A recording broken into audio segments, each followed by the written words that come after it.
everybody, and welcome to the Birmingham Fairgrounds Raceway. It is indeed hot, and this is one of the most challenging races, Bill Hennessy, that this series will see this year. It certainly is. This is a very slick racetrack. It's been around for a long time, paved since the early 70s. This racetrack originally started as a horse racing facility. It's also where all the Alabama gang members have made their mark, and they'll still be doing it tonight with the likes of people like Stanley Smith and others from here in their home state. Also a major story about lead, the ballast that gets these race cars up to weight. Our reigning series champion, Mario Gosselin, had some fall out. The rules are very explicit in this series. The car was disqualified. Gosselin has arranged a ride with Eddie Mercer, and we'll have more on that a bit later. But a man who had no trouble yesterday in qualifying is standing by with our Doug Rice. Tony Walls is an occasional warrior on the Hooters Cup circuit, and tonight that occasional battle brings him here to the friendly confines of the Fairgrounds Speedway in Birmingham, Alabama. Of course, Tony is from not so far away, Albertville, Alabama. Tony, got to be a really special night for you, being on the pole for this event in front of basically the hometown crowd. It sure is. We're all very excited. This Emerald Coast Moore's paint, Broad Wheels, Monte Carlo's really flying, running good. The crew's done a great job. A lot of fans here tonight. We're really excited. Car feels real good, ready to go. Tell us what we can expect out of this racetrack. Well, hopefully a lot of clean racing, and it's real hard on tires, and everybody have to be patient and run the first 150 laps real easy. And then the last 100, I'm sure that it'll be a bunch of tires and fenders rubbing and bumpers falling off, and just every man for his own. All right, so Tony Walls is ready to get in there and mix it up tonight here at the Fairgrounds Raceway. He'll be starting from the pole.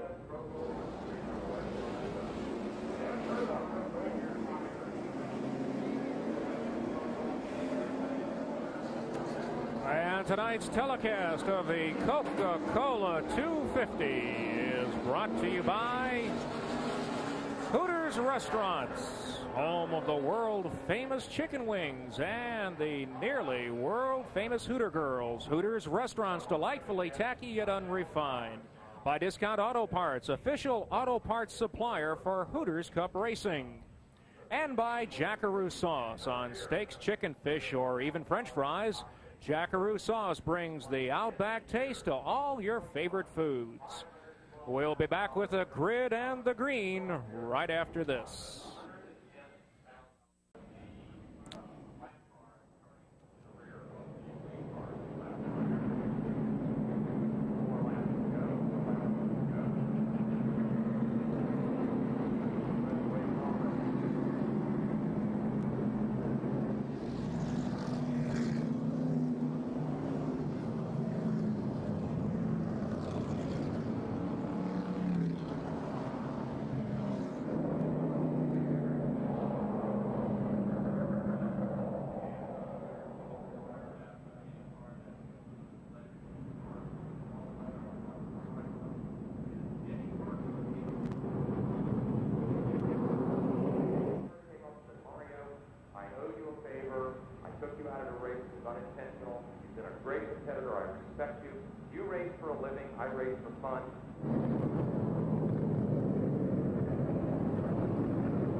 Welcome back to a hot and steamy evening here at the Birmingham Fairgrounds Raceway as we get ready to go for 250 laps.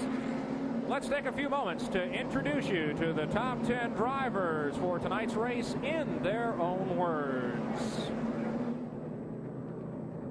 Tony Walls, driver for car number 81, the Emerald Coast Motorsports, Moore's Paint, Broad Wheels, Monte Carlo. We just set the fastest time with a 20.08 second lap, ready to go. Hi, I'm Marty Lindley, driving a Thompson Roof and Mappin Motorsports Chevrolet. I'll be starting second tonight. Hi, I'm Darrell Brown from Birmingham, Alabama, driving the number 58 car, the Brown Truck in Monte Carlo, starting third tonight. Hi, I'm Freddie Query. I'll be driving a terminal truck in Monte Carlo number 8 tonight. I'll be starting fourth. Hi, I'm John Crow, driving a number 38 DuPont Simpson World Chevrolet. I'll be starting fifth tonight. Hi, I'm Dick Anderson. I'll be driving the Mopar Performance Dodge, starting in the 6th spot.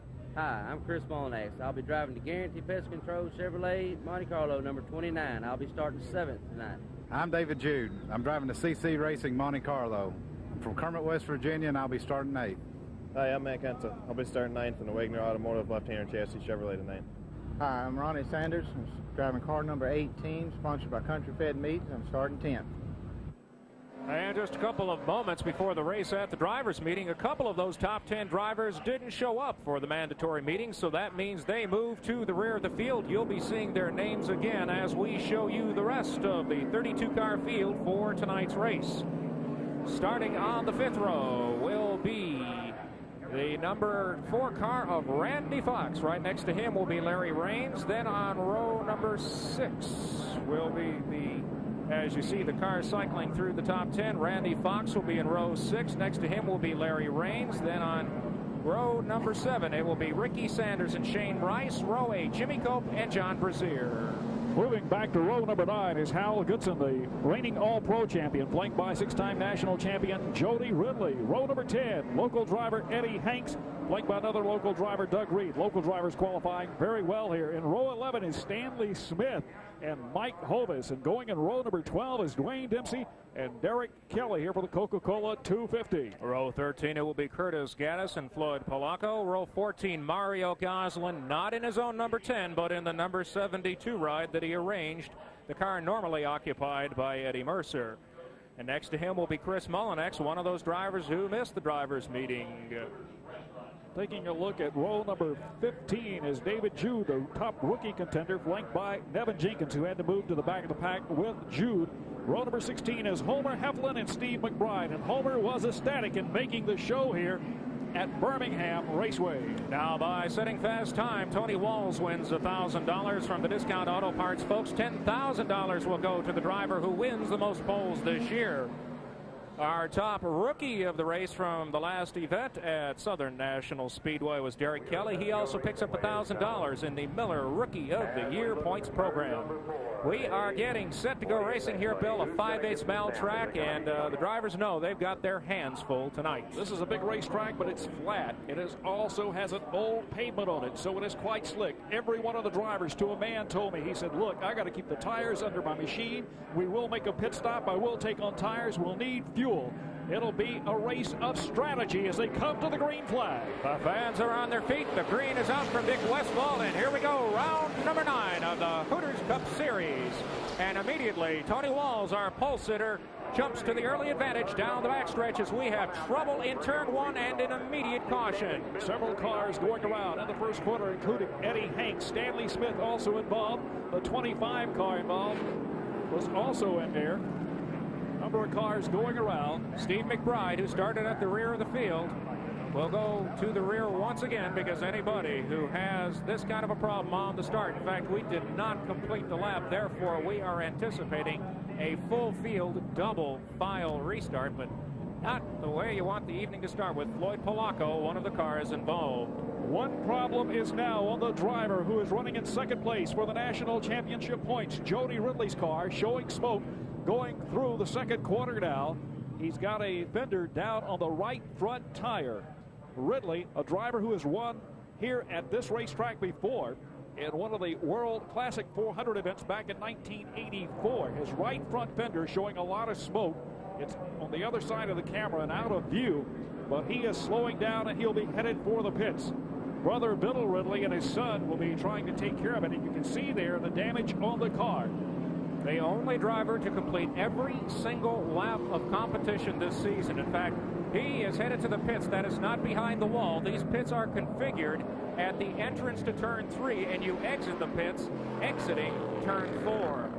We might mention that one of the drivers missing from tonight's field is Daryl Shelnutt. You may have recalled from last weekend's telecast that his mother fell ill just before the race, and we are saddened to report that she passed away early this past week. He is obviously with her as she's being laid to rest today. The entire Hooters racing family thoughts are with him, and Daryl wanted everybody to know that he appreciates the kind thoughts and comments of everybody in the sport as we are ready to go back racing as Dick Westfall has sent them on their way once again. Tony Walls once again setting the pace, but they will wave off the restart. So we're having a hard time getting this one going. He did not like the way the field formed coming out of turn 4. Sure didn't. He didn't throw the green flag. Even though everybody showered down on the accelerator, he's going to send them around for another lap. But just another thought with Daryl Sheldon for a moment. Daryl, our thoughts are with you. And your family in this very trying time. And we miss you here at the racetrack, but we fully understand. Now, Dick Westfall has a challenge here, as there is a wire right about where he waves the green flag, so he has to be pretty careful in how he waves it. That's why I thought he turned them loose with kind of a nonchalant motion before, but we'll try it for a third time here as we're 2 by 2 going through turn 3. Westfall, he will decide whether we go racing or not, along with Hooters Cup race official, race director Don Derone. This one looks good. The green is out, and let's try it again.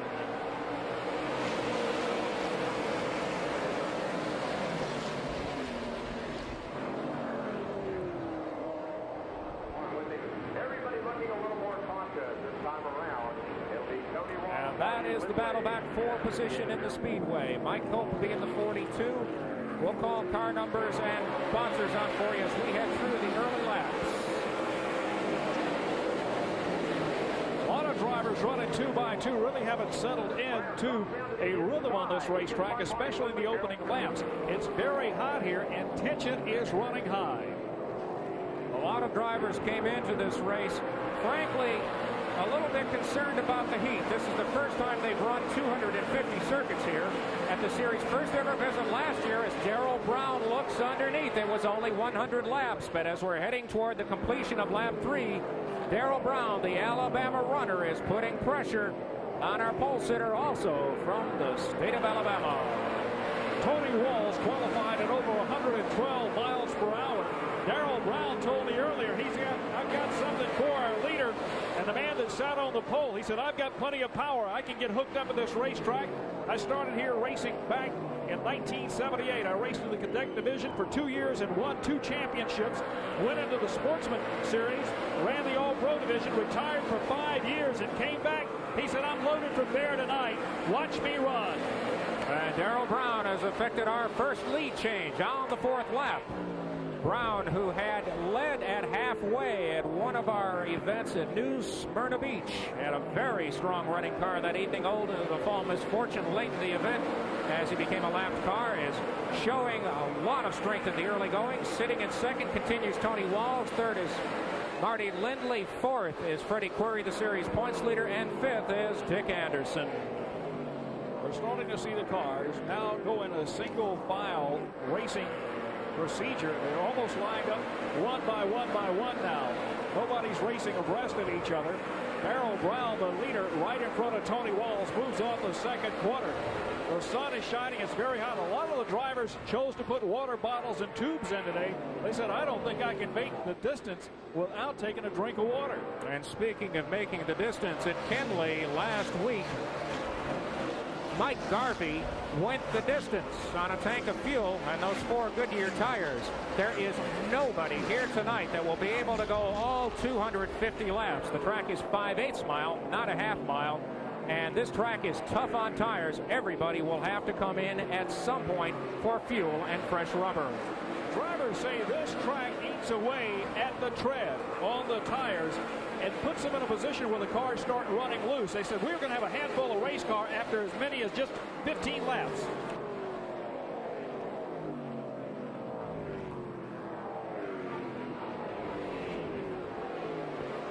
All right, you're taking a look at Jody Ridley's car here. Of course, Jody's been sitting in the pits now for about 12 laps. The right front tire was bent in. The toe end was messed up there, so they had to put a right front steering controls back into the car. Looks like the engine department was okay, and they're working frantically here. As you can see, Jody just in the car here, patiently out, but taking a big shot here tonight at Birmingham. So Ridley, barring a miracle, will not continue a perfect streak of laps completed. I think that's safe to say. Car slowing on the speedway. Jimmy Cope showing some smoke from the right side. Could be an engine. Cope, who came here, was not at all confident. He said, I just don't know how to get around this racetrack. And he's mosquito sprayer. Going into the pits, turn 3, we will stay green. Jimmy Cope has been snake bitten in the last several races. Lady Luck has not bothered to smile on his racing effort whatsoever. He said, luck's got to change tonight. He said, all I'm doing is getting out there and trying to take the green flag and hope that I can get to the checker. But it looks like he's going to be out of it here early in this contest. And you notice part of the challenge the drivers face as well as they start going into turn 4. There is the sun. That does become something of an issue. It's not a bad concern, but it's something they are paying attention to. Everything on this racetrack will keep your attention as Jody Ridley has returned to the field. The leaders will be catching up to him here shortly. The question is, how many laps down is Ridley? We got him unofficially as 19 laps in arrears. So that's the first time this season that Jody Ridley has really had big problems. Let's go back to Doug in the pits. All right, as you can see, Jim Coates already racing, and he didn't get very long stay out here. Let's see if we can get a quick word with it. Jimmy, what put you out, bud? We got a new engine, and I guess something let loose on top of the motor and blew the motor. All right, so Jimmy Cope, he was really dejected about this. He had just put a brand new engine in this today. I talked to him before the race started. $25,000. It lasted about 25 laps. Moments ago, you saw John Crow in the DuPont number 38 coming off a couple of good finishes. He was the pole sitter at Kentley, led for the first 76 laps till he pitted. Qualified well here, 5th. So Crow is beginning getting a program back together. Our reigning rookie of the year off to a slow start, but beginning to rally. Well, about 2 laps ago, Tony Walls went back in front of Darrell Brown as we were getting the report there on the Jimmy Cope machine. And now Marty Lindley is moving right into the fray, riding in 3rd place. The battle between 1st and 2nd place is allowing Lindley to close in on the leaders. There's Ridley, briefly still out there. Points are ever so important. He sits 2nd to Freddie Query in the chase for the $110,000 Hooters Cup Championship. Tonight the purse is over $80,000 total with the winner. Maybe Tony Walsh, maybe Darrell Brown, maybe somebody else. Might be Curtis Gaddis. One of these drivers will take home $15,000.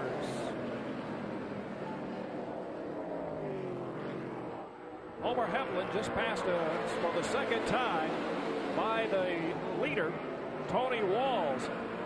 And Darrell Brown has lost some ground to 1st place, and there we see the battle for 2nd developing as Marty Lindley, the son of the legendary late Butch Lindley, goes to 2nd place. This driver for 2 weeks in a row is qualified on the outside of the front row, has a capable machine, that's for sure.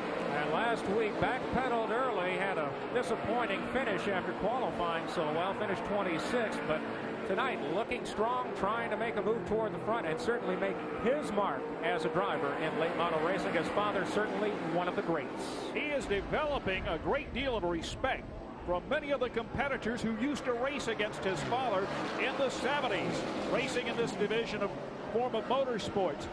Marty has really learned a great deal. He started in go-kart racing up around Greenville, South Carolina, and developed an edge there and has carried it now into full-body race cars. You're watching the battle for 4th as Freddie Query has taken over the spot from Mike Garvey as Darrell Brown continues to backpedal. But the drivers in the top 5, we've got 2 drivers that have never tasted victory in this series, and we've got Query and Garvey, both of whom have been to victory lane this year. Garvey twice. And Mike Garvey was expecting a strong run tonight. He was disappointed with his qualifying 10th. He had one of the fastest cars in practice, but his fender rolled up against the tire, started to smoke, filled the cockpit with that rubbery smell that you only get when you've got a tire rub, and he lifted so to be sure that he didn't damage his race car in case that tire let go. He felt he could have won the pole. Several drivers were up under the rear end of their cars today working on the rear ends. The assemblies were getting a lot of wear and a lot of side bite.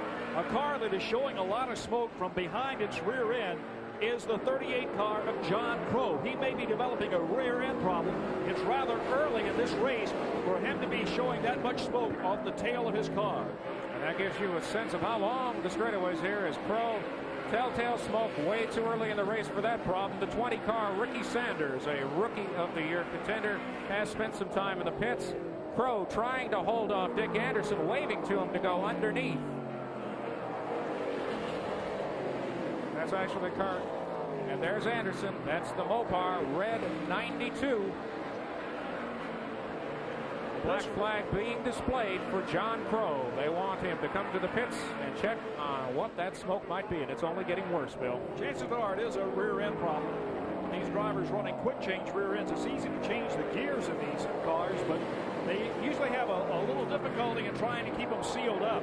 And he's losing a rear end grease out from beneath the car right now. That's my speculation. When he checks in with the pits shortly, Doug Weiss will be able to tell us what's wrong with the Roger Hampke prepared car. Garvey trying to take Query for third place, but not this time. Whoa, crash, and a major crash in turn 3. Freddie Query involved.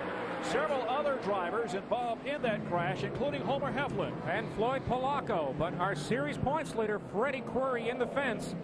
And this is trouble just like he had at the beginning of the race in Kenley when he got together with Mario Goslin. As he comes around, we'll see how bad his damage is, but Polacco's is significant as he tried to knock down the barrier over there and did a pretty good job of it. Homer Heflin in the 90 car from Jackson, Mississippi, said a lot of folks really helped him get this car here this weekend, and he has crashed early after being lapped for about the 3rd time. The driver on the outside retaining wall with major problems.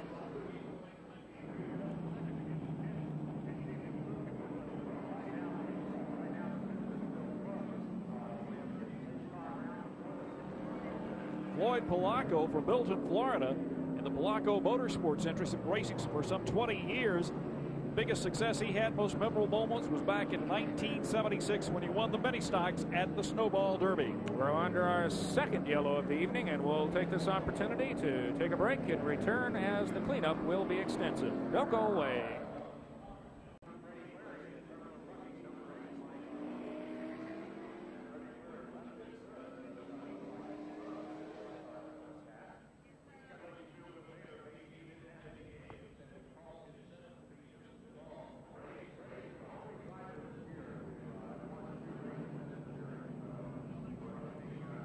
Well, first and second in points have had problems. Right, and our mics are hot on the satellite.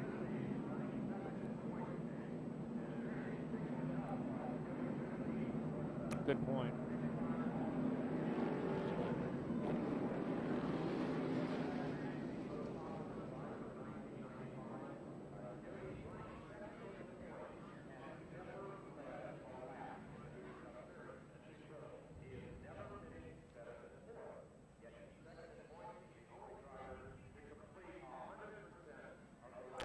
We're back at Birmingham Fairgrounds Raceway under our second caution for a 3-car incident involving our series points leader, Freddie Query, who will now be coming to the pits, as will Jody Ridley. Also in has been Dick Anderson just now, so they think this is a good opportunity to come in and check what ails them. Certainly in the case of Freddie Query, there is some cosmetic damage to his entry, as we're looking at the car of Homer Heflin. That is being taken off the speedway along with Floyd Polacco. That's the oldest car in the race, the Homer Heflin car, built back in 1983 by Neil Bonnet and Frankie Grill. And let's go trackside to Doug, who is in Query's pits. All right, this is the second pit stop for the series point leader, Freddie Query, and they're working on the right side. They're trying to restore some aerodynamics and get that fiberglass body taped back together as best they could. And also one of the major areas of concern for them was to get the air ducting taped back to where Freddie could get some fresh air back into this car, because it's steaming hot, and they wanted to make sure that that was going to work. We'll get word from Mark Lanfear here in a minute on exactly what they had to do to Freddie's car to get him race ready. Also, while all that was going on, John Crow came back down and got into the race. Mark, what exactly was wrong with Freddie's car? We bent some wheels on the left side and bent the steering arm. We had to tow it back in a little bit. We should be all right. That's Mark Lanfear, crew chief for Freddie Query. You heard what he said, fellas. Well, his wife normally wears red racing shoes, and he says they're very lucky, but I don't think they brought him any luck here this evening, because being the points leader, he's going to give up some points tonight, just as he did in Kenley, North Carolina, but also second place runner Jody Ridley being in the pits for that long stay. It's going to hurt him. So Matt Kenseth is the driver who is, of course, going to benefit from this, as we see he is presently running in third place behind Tony Walls and Marty Lindley. Now Mike Garvey sits in the 4th spot. Dick Anderson just a second ago, just on lap 33, came to the pits. He was posted in the 5th spot at that point in the race. We're expecting a good effort tonight from Dick. This is not one of his favorite tracks, but Here's a man who can take an ill-handling race car to track that he doesn't run well at and still gain a good finish. That's the mark of a great race car driver, and that is certainly something we can say about Dick Anderson. Yeah, Buddy Foster says, I think my driver might be a little reluctant. It's so hot out there this afternoon. He's getting older. He's got to get himself a cool bottle to go inside that car. He said, but I feel real good about today.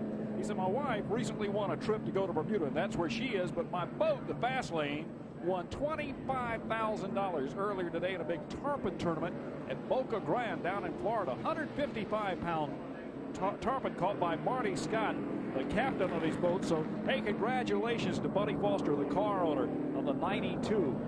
That's a 38 of John Crow, not showing smoke at the moment, but we are not up to speed either. So the stresses of full-speed racing, we'll watch that to see if indeed the problem with the rear end has been repaired. 116 cars, Marty Lindley, as we call off some of the numbers and names of your favorite drivers in tonight's race. Jody Ridley in the green Skoll 98 down on the inside in his Ford. The 20 is Ricky Sanders. Now the cars on the inside are lapped cars, so they will line up on the bottom groove for the restart if you're new to Hooters Cup racing. Pretty much standard all across short track racing around the United States. So we will go green next time by. We've got 37 laps on the book, and it's been a seesaw up front initially between our pole sitter Tony Walls and Darrell Brown. Brown has faded a bit recently, and now sitting in the second spot is Marty Lindley as he tries to close in on that number 81. This was quite a respite for many of these drivers, gave them the opportunity to wipe the perspiration off their brow and breathe for a moment. These cars are extremely hot, especially with the exhaust pipes running beneath the driver's feet. And the temperature at race time was 93 degrees. The track temperature well up over 120. And now we're getting up to just about that in miles per hour as we're back under green as Tony Walls takes them into turn one. Jody Ridley, even though he's a number of laps down, will try to pick off a spot, but he is a smart enough driver to know that if traffic behind him is faster, he will get out of the way.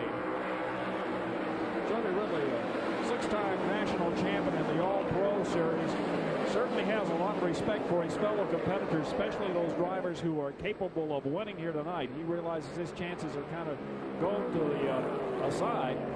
All he wants to do is finish here tonight and salvage all the points he possibly can. He's second in the points chase for the $100,000 award that goes to the champion at the end of the year. Man, it's really a tit-for-tat issue because if he gets out of the way now and lets the faster cars on the lead lap get by him, down the road, one of those drivers who may be a lap down will remember that favor and pay it back. That's for sure. There seems to be a lot of retribution in racing, especially at this level of the sport. This is Mike Garvey, the Coors Light sponsored Chevrolet. Not running as well as he wants to yet, but we are still in the early going, and this is not the time, Bill, to abuse the race car. Garvey said he would try to save his car. He said, I am going to pit somewhere beyond lap 160. He said, I want the freshest tires on for the final green flag session that I can have. He said, I gambled at Kentley, and yeah, I came up a little bit short. He said, but you don't realize how close I came to winning that race. He said, if we'd have had just a few more laps of yellow, he said, I would have won there. He said, I'm not ashamed of what I did. He said, I thought it was pretty smart. Well, Jody Ridley, certainly one of the fastest cars on the track right now, even though he is a number of laps down. Garvey, brand new team owner. He bought the team out a couple of weeks ago from the Horton brothers. Now he's his own boss, like so many of the drivers in this series. But unlike those drivers who are racing out of their pocket, he's been able to reach to Coors Light and say, help me out here and I'll get you a lot of exposure. And so far he's paying off on that contract exceedingly well. Well, they made a major commitment to him. You can tell by the colors on the car, the fact they provided him with a uniform that was identical to that of Kyle Petty's. And this driver certainly is paying them back. He's been to victory lane. He wants to put himself in a position that he could win the championship here in the Hooters Cup. He's presently standing in 5th place overall in the points. And currently 4th on the racetrack.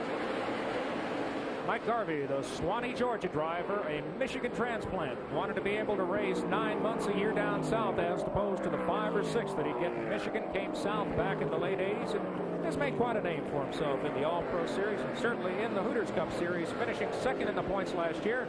Derek Kelly had to pay attention as Dick Anderson got around him to pick off a position. The veteran versus the rookie. Right in front of Mike Garvey is the 68 of Matt Kenseth.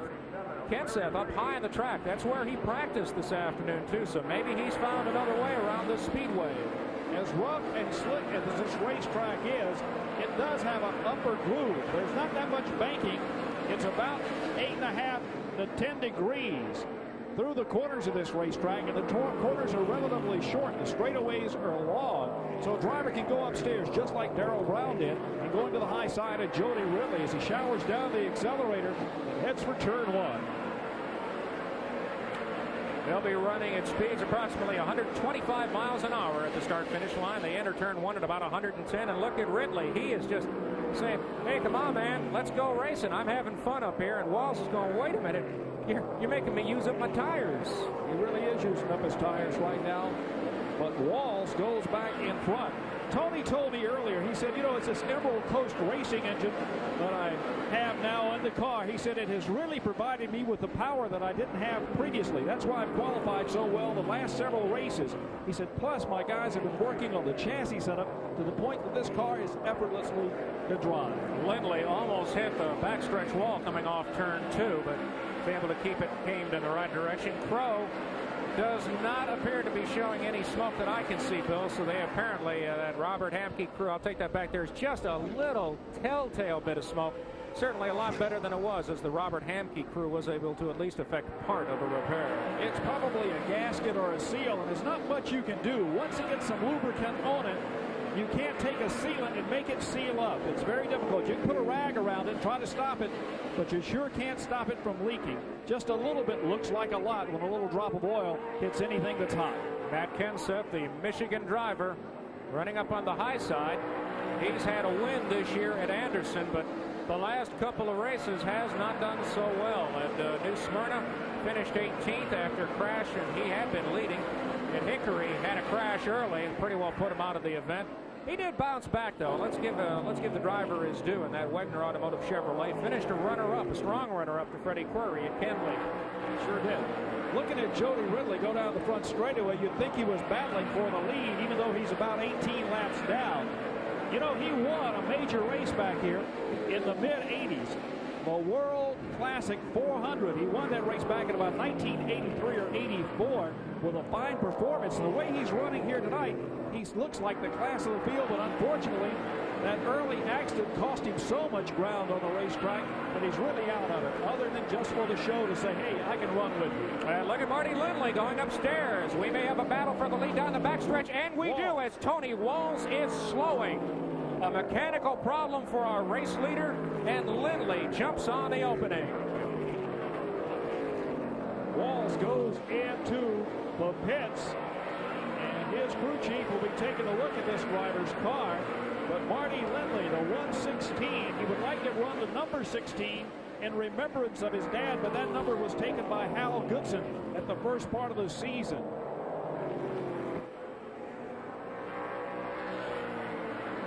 John Crow now coming to the pits. The problems continue on that 38 Chevrolet that Bill Simpson owns, Robert Hamke works on. But the man we're watching now is a youngster with a bright future in this sport, Marty Lindley. Got a Keith Norton motor, automotive specialties beneath the hood of that Chevrolet Monte Carlo. Sponsored by Mappin Motorsports, been racing 5 years in cars. Says he hopes to be in Winston Cups in 2 to 3 years. Says he wants to run the entire Hooters Cup season this year and again next year to gain a lot of valuable experience. Well, he's giving everybody a lesson right now on how to run out front. Not really pushing the car all that hard, as Ridley has finally begun to fade a little bit. Marty Lindley looks like he's really got the handle on his car so far. 1995 Gringo Pickens track champion in the Winston Racing Series. He says, you know, behind every good driver is a good crew chief, and I've got a great one. Del Burns, who worked for Toby Porter for 2 to 3 years, has really helped me get this car dialed in to race, especially in this series where it is super competitive. Just past the 39 of Mike Holvis in the Life O2 oxygenated water machine. The same sponsor, and there our leader is in the wall. We'd watched him do it before. He just scuffed it. This time he grazed it hard. Let's keep an eye and see how much damage there is. There appears to be enough as Matt Kenseth looking downstairs. Will the lead change hands this time going into turn one? Yes, it will. Let's go quickly to Doug in the pits as we have a new leader. Our pole sitter and longtime race leader, Tony, what put you out? I believe it's a transmission or a rear end problem. When I went down the straightaway, the motor just revved up and wouldn't go anywhere and lost power. So it's transmission or rear end one. Tough break for Tony Walsh from nearby Albertville, Alabama, out of it here today. Matt Kenseth saw Lindley hit the wall, backed off just a bit just to make sure that he wasn't going to get swept up. And that youngster lost control. You can see he's losing part of the body panel on the right door. That is, at least gives him air conditioning, but it certainly doesn't help the car any. What happened there was when he lost the car momentarily and grazed the outside wall, he sheared the heads of the big pop rivets that hold the body to the lower chassis rail. And when those heads of those rivets came off, of course, it allowed the bodywork to start flopping around. Now Billy Bigley's in trouble. The 28 car slowing down, and looks like he may be headed for the pits for another driver that is in fourth place in the points. Rick Bigley, fourth in the points. We'll develop that story more and see what his problems are. But we've got to step away for just a moment. Anything important happens, we'll show it to you when we return to Birmingham.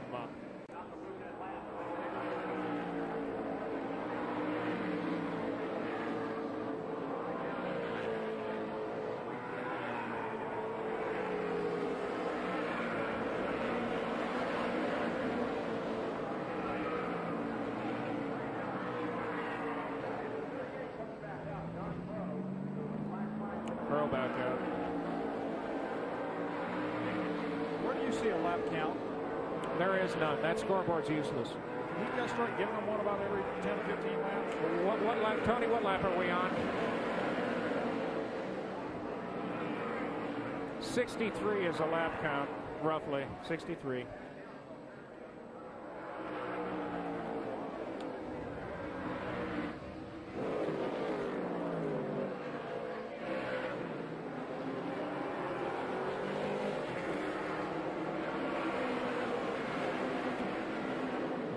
Back at Birmingham, the 5/8 mile speedway, the Birmingham Fairgrounds Raceway. And right now, Matt Kenseth is showing the way. The Wisconsin transplant jumped on a mistake by Marty Lindley 10 laps ago. And Lindley is drifting back up the speedway. And now Mike Garvey is trying to go underneath to take over second place.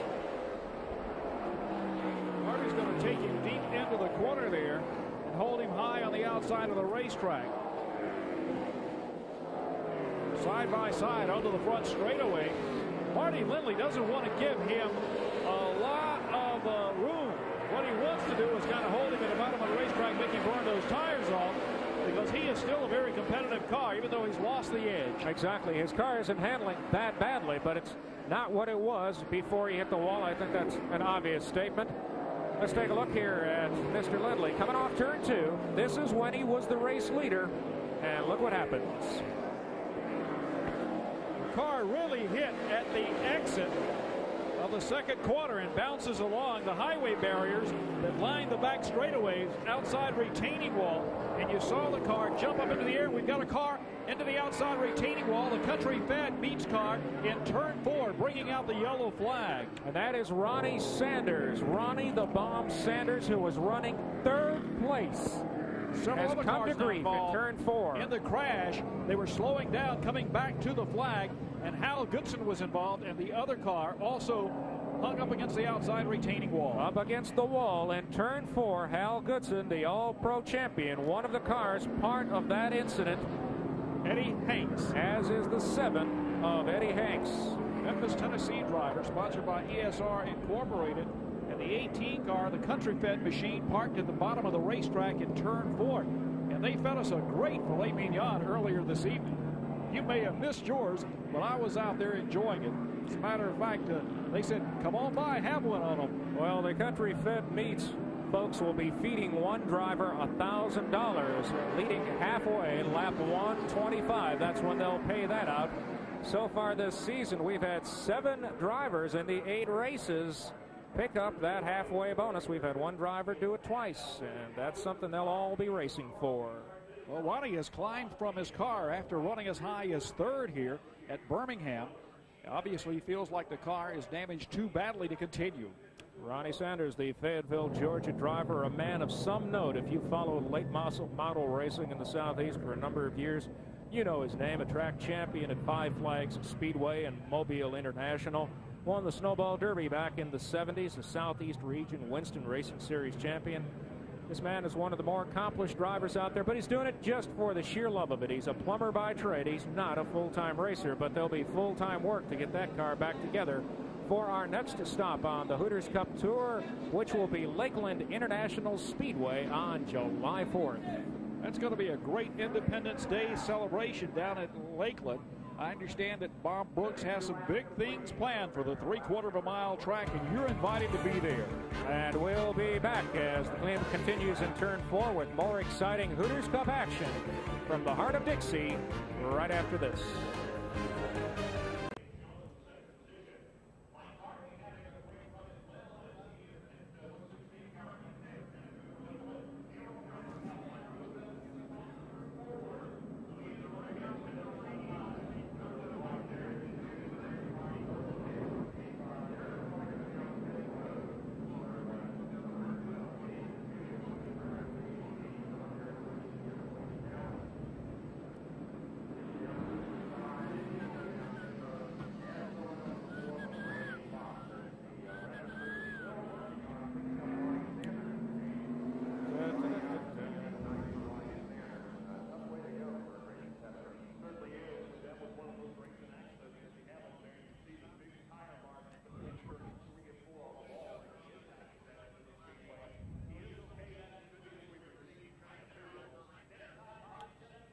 We're back under our 3rd yellow for the car that was 3rd place at the time, Ronnie Sanders, being pulled away on the wrecker in turn number 4. And Doug Rice is standing by with the man who had a terrific run going till just moments ago. You had one of your best runs of the season going out there. I think you were running in 3rd. Tell us a little bit about what went on. Well, our brakes was going away, and the car was getting a little loose, and I got in the corner, and it got away from me because I couldn't slow it down and got into the wall. So tough race day for Ronnie Sanders. Maybe his best run of the season disappears because his brakes just went away on him here. And in this sequence of activities, none of the top 5 cars pitted, which I'm a little bit surprised, Bill, that Marty Lindley did not come in. Well, I think he has driven the car long enough under the green flag to realize that maybe the car wasn't damaged. The suspension did exactly what it was supposed to do, and that was protect the car's handling characteristics as the car basically rode up and down on its springs and shocks. If it didn't get knocked out of line and he really didn't damage the tires, he's in probably pretty good shape. These cars are running on bias ply tires rather than radials. And Matt Kenseth continues as our leader. Marty Lindley having a strong performance. Darrell Brown doing well, as is Larry Raines. So at this point, I think any one of about 8 drivers have a good shot at this. Now remember, 250 laps. They've added 50 laps to every one of their 200 lappers for the rest of the season. That is definitely adding to the entertainment factor, Bill, because of the changes in strategy that it necessitates. It sure does. You know, when you take a look through the entire field of what's going on here, most of the previous winners of the year, with the exception of Garvey, are not in contention. And we may very well find ourselves, well, Matt Kenseth won previous this year, but outside of he and Garvey, it could be anybody's race. And that's the beauty of this Hooters Cup Series. You hear other series say, oh, well, there's 10 or 15 drivers out there that can win from week to week, when in their heart of hearts, they really know it's only about a half a dozen, maybe 8. This series, that's the truth. Well, let's take a look a little further back. There's a guy that hasn't won a race here in this series, and that's Darrell Brown. He's still running pretty good. Larry Raines is still looking real well. Dick Anderson, his Dodge is right there in contention. Hal Goodson had his problems, but he still lined up on the lead lap, along with Stanley Smith, a great comeback story. We should talk about that a little bit later on. Following that major crash he had at Talladega a couple of years ago, no one thought he would ever race again. In fact, his life was in question there for a period of time, but he has bounced back. continues racing hard in the state of Alabama. Came back from a first start crash and is having a very good run as Willie Bigley Jr. comes back out of the pits. He'll rejoin the tail of the field, not having a good night. But the cars up front are, and the man at the point is Matt Kenseth as our flagman Dick Westfall gets ready to turn them on their way again. And here we go back to green on lap 81. Kenseth flexes the muscle on the Carl Wagner built engine. But look at Jody Ridley in the Ford. Hang right with him down on the inside of the racetrack. Jody racing for bragging rights and the few points that he can try to salvage here this evening. And you can see that Lindley's trying to shed that body panel on the door, and that will be coming off here at some point because the wind's starting to get under it. It's starting to bend that aluminum up, and that's something race officials will watch closely. Well, as long as it really doesn't become dislodged, I think he'll be okay. And they'll try to shear that off at the first time he brings the car into the pits for tires. But he is battling and showing just how strong he is right there with Mike Garvey for second place. Ridley has been able to unlap himself one time now. And if we have a certain number of cautions and he can keep that car handling well, he could get back a few of those laps, and the points are all so important in this series. Every finishing position is a minimum spread of 3 points, and you finish in the top 10, it can be up to 5-point separation. It is important in the chase for the national championship, where Ridley is currently running second, inside of 100 points behind Freddie Query, who has also had his problems tonight, although not nearly as bad as the Skoll Ford. Murray has been in and out of the pits, but is back out there racing. He might be in a position to unlap himself maybe a couple of times, considering the number of times we have cautions. But there's the battle right now. And young Marty Lindley has been very impressive with just how well he can handle this race car.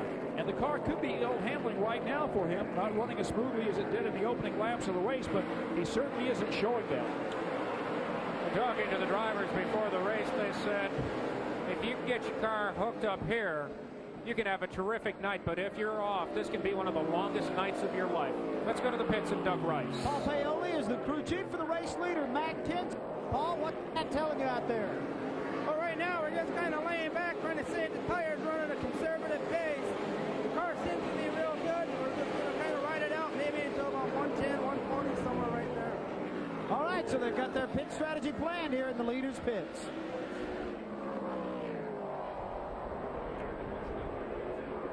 And that is not particularly good news if he's just riding around the speedway. Well, he's making it very, very smooth. Look at the driver, just how well he handles.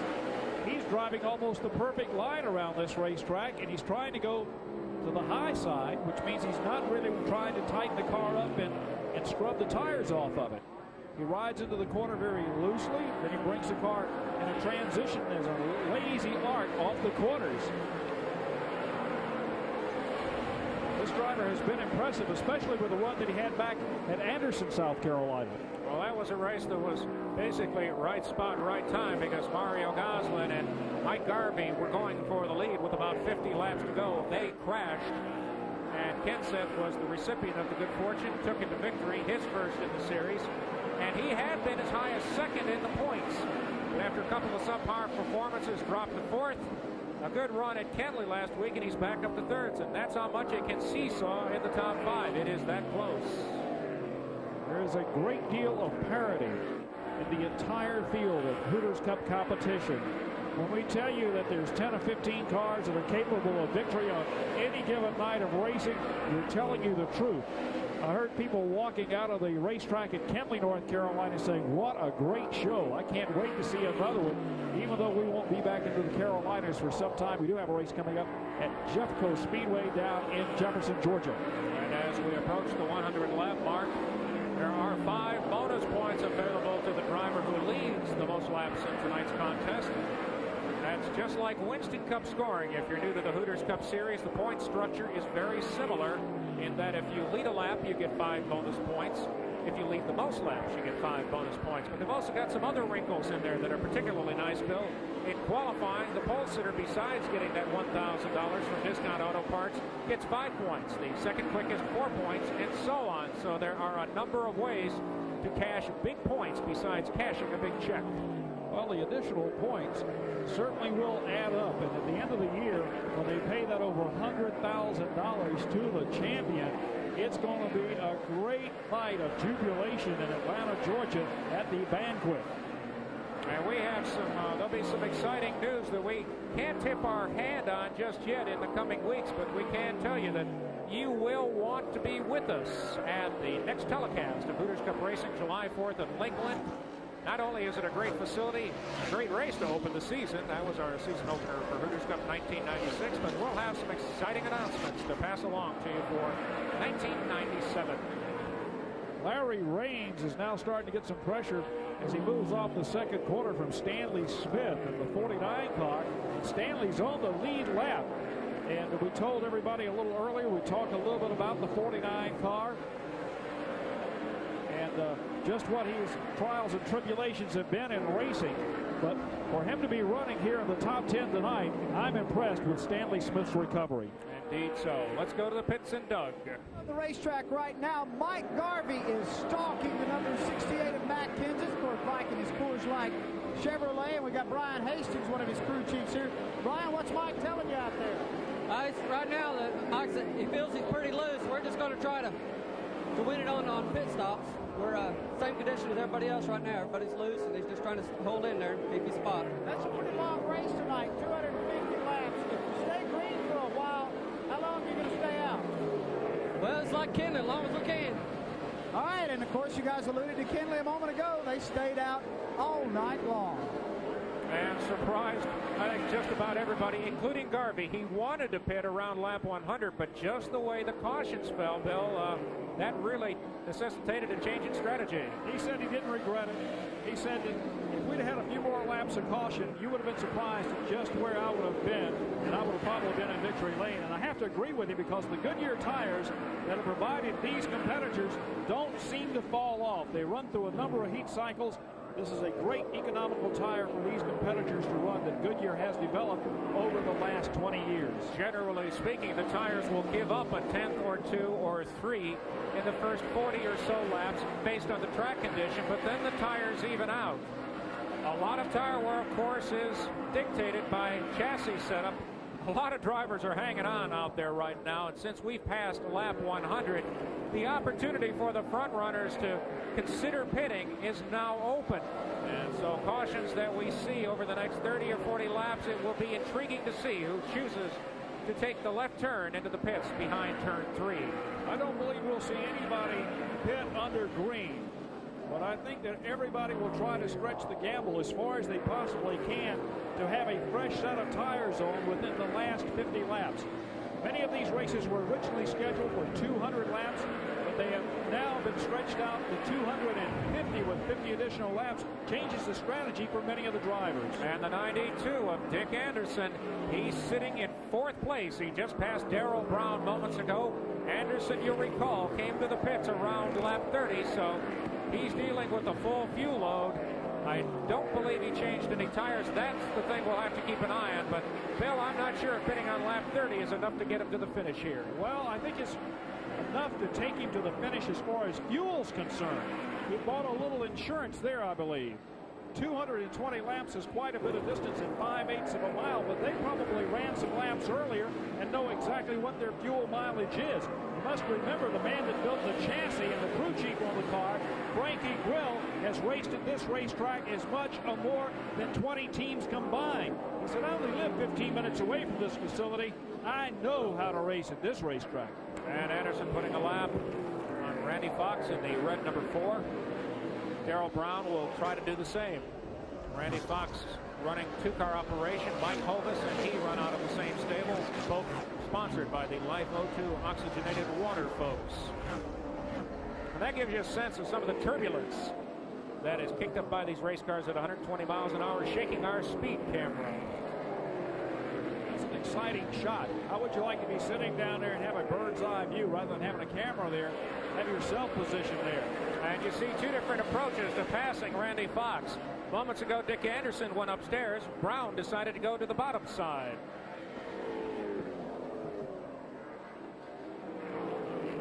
There's Darrell Brown right there. driver who's turned a lot of laps here at Birmingham and has raced against some of the greats of the sport, especially those who made their mark in other forms of competition, especially the Winston Cup. We see him coming to the bottom of the Randy Fox on the replay. And there was a little bit of contact there as Brown decided he wanted it on the low side, and I don't think Randy Fox was quite ready for that. Well, move. that was just a little rubbing, and as Harry Hogg said in the movie Days of Thunder, rubbin's racing. We just saw some good rubbing. And racing lost a great friend here about a month ago on the passing of one of the real legends of stock car racing. Of course, we're talking about the man who the character Harry Hogg was based on, And Harry Hyde. Caution on the speedway for a car in the wall in turn 1. I believe it's Dwayne Dempsey, and he has hit the wall a ton. That was one heck of a crash here, and the yellow flag is flying, hit right beneath where our cameraman is in turn 1. Dempsey's car, look at the suspension damage on the car. We get another close shot. You will see the right front quarter torn off and also the rear axle assembly pushed over. He hit the outside retaining wall a ton. And these are highway barriers just like you drive through on road construction, and as you hit those you can bounce along them, and it's not like sliding along a smooth wall. That car gets beat every single time it changes. And look at a piece of a race car, speared in the tires there. That's a tough impact, and I'll tell you what a view our cameraman had of that. It happened right underneath him, and he's right on top of the shot now. Right outside, going into turn 1, you'll see a piece of bodywork that came across the rail. You see it right there beneath our camera location. That yellow spot there, right at the top of the outside retaining wall. And fortunately, Derek is out of the car and walking around, even though he looks like he's in a little bit of pain. Dwayne Dempsey, that's the worst lick he's had this season. He's driven some very impressive performances. Not necessarily great finishes, but he's out there gaining experience and had a good solid run going tonight, running in the top 12 positions. And that those are paint scrapes that will need a little bit of touch-up work next time action is here at this facility. And by the way, the Heart of Dixie Speedway, which races every Saturday night at 8 p.m., they feature Coca-Cola open-wheel modified street stock, pony stocks, hog cars, plus legend cars, and it's located off of Highway 78 West in Sarah, Alabama. Now, we mentioned this to you because these folks took tonight off, so all their race fans can come on over here and watch Hooters Cup racing, and we appreciate it. Dwayne Dempsey walks back to the Caroline, Alabama ambulance service. He lost not only the tire off the rim, but some body work down there as that car rolled up on the side of the highway barriers and almost went out of the ballpark here. And we'll be back with more from Birmingham, Alabama Hooters Cup action here on Prime right after this. 58 pitted.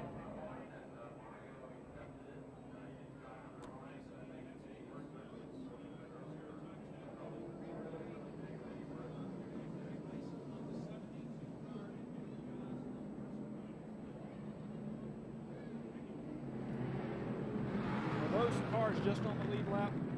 No, we should have more cars than that on there. Give us the list of cars on the lead lap if you get a chance, Tony. Tony? Okay, who's working? 72 car.